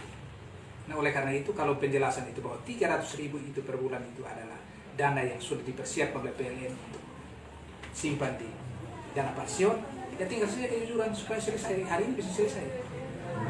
Karena kami terus kita punya teman satu meninggal sebentar jam 4 teman orang naker departemen. Jadi itu saya minta itu jujur karena saya kan kalau seandainya tetap tenaga kerja tetap bertahan, tapi harus kasih saya bukti. Kalau PLN sudah sampaikan itu berarti itu sudah diprogramkan dalam situ dan otomatis bahwa dana itu harus dipersiapkan dana pensiun. Karena apa? Perusahaan milik negara itu dia sudah tahu semua itu risiko yang akan terjadi. Baik kecelakaan kerja, maka ikut sertakan dalam BPJS tenaga kerja. Karena terjadi kecelakaan kerja, berarti jam sostek yang bayar atau BPJS yang bayar, bukan karena perusahaan. Sehingga wajib itu untuk lakukan. Sehingga mungkin itu coba artinya seminta kejujuran. Kalau memang itu, maka sekarang kita hitung. Nanti selisih daripada Undang-Undang 13 Pasal 156 itu yang kita bayar. Yang nanti perusahaan tanggung. Tetapi dana yang sudah disediakan 300.000 per bulan itu menjadi patokan itu kita lihat. Atau mungkin Pak, saya boleh silakan Pak. Iya. Saya kasih lihat ini. Silakan. Jadi ini waktu audit kami terakhir di bulan 1. Jadi vendor ini penyerahan yang dilakukan oleh ini filenya vendor. Jadi diserahkan. Jadi ini unsur-unsur upah. Jadi ini upah yang dibayarkan oleh si vendor. Ini tanda tangan si yang bersangkutan. Kemudian ini sebenarnya hak yang PLN bayar cicil setiap bulan sebenarnya. Ada namanya tunjangan hari raya. Bahkan hari raya pun kami tanggung. Artinya bahwa ada di perjanjian DPK ada. Itu ada mungkin karena terkelompok jadi satu seperti ini. Itu ya. Tapi sebenarnya yang dibayarkan ini kan. Apakah memang seperti ini ataukah bukan? Itu terserah lagi. Silakan jujur antara TDP dengan tenaga kerja. Tapi ini hasil audit. Kalau dilihat karena teman-teman urus administrasi lalu lihat tagihan kami, ya akan dianggap bahwa itu. Oke, saya paham. Jadi kenapa tadi saya awal minta perjanjian kerja? Karena perjanjian kerja itu jelas. Tapi sekarang baru ditunjukkan oleh PLN bahwa itu komponen yang harus menjadi tanggung jawab perusahaan untuk menyetor ke dana pensiun. Jadi itu sebenarnya bukan haknya kamu. Kalau saya tarik dulu seperti tadi. Karena apa? Karena dana itu dipersiapkan oleh perusahaan ketika itu orang pensiun atau ketika orang itu mengundurkan diri dan lain-lain sebagainya itu dia harus ambil dia punya uang itu.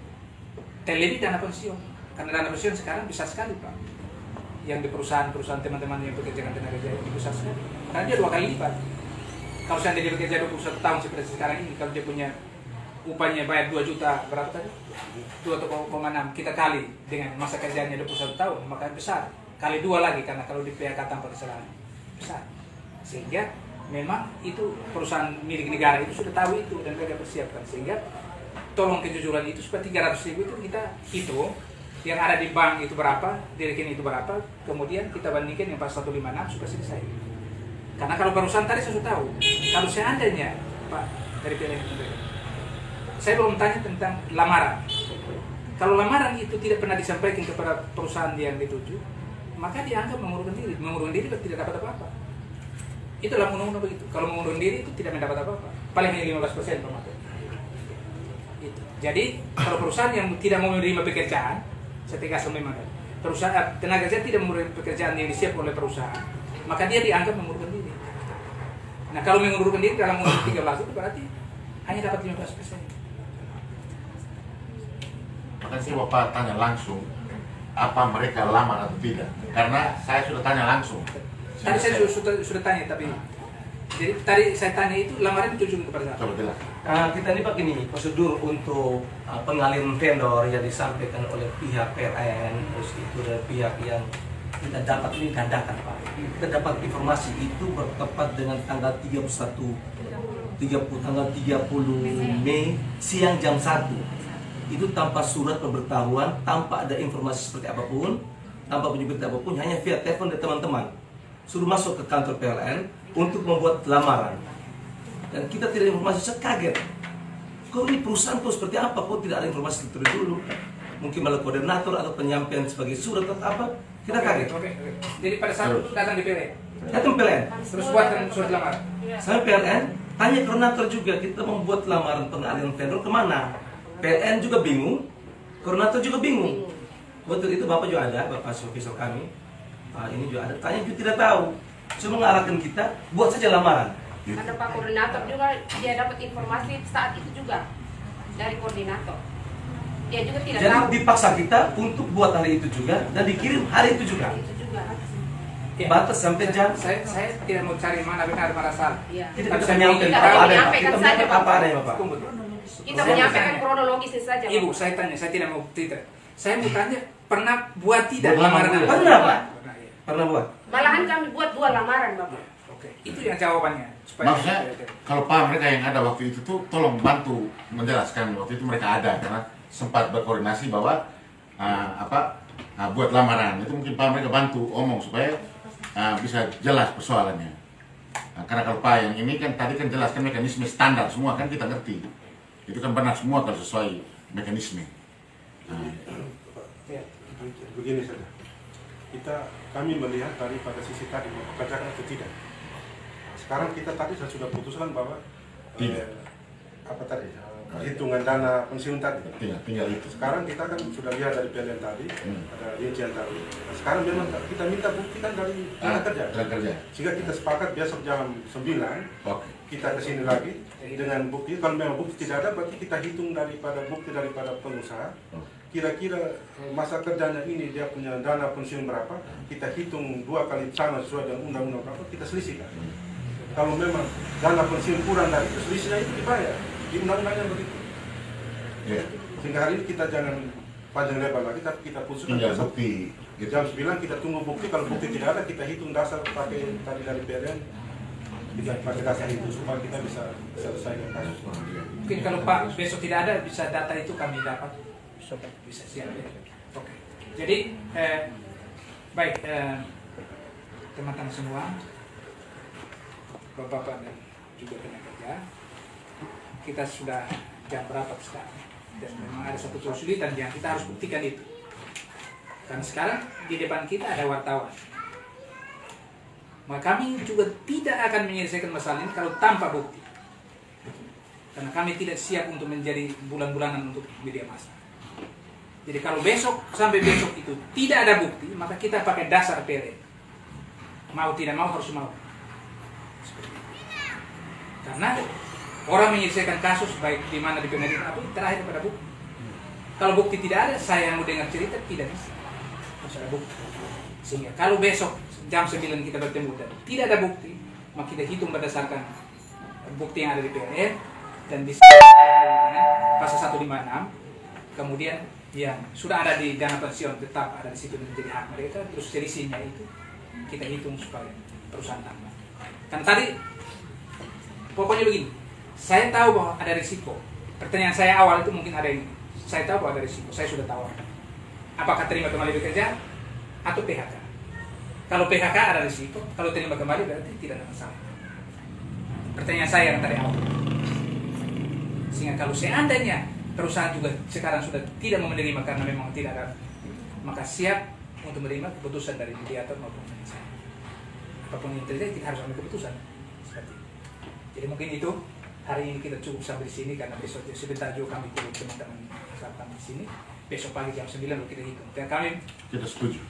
Kita minta supaya bukti itu upayakan supaya dapat. Kalau tidak pakai standarnya. Standarnya. Ya, tidak masalah. Kalau kami setuju saja.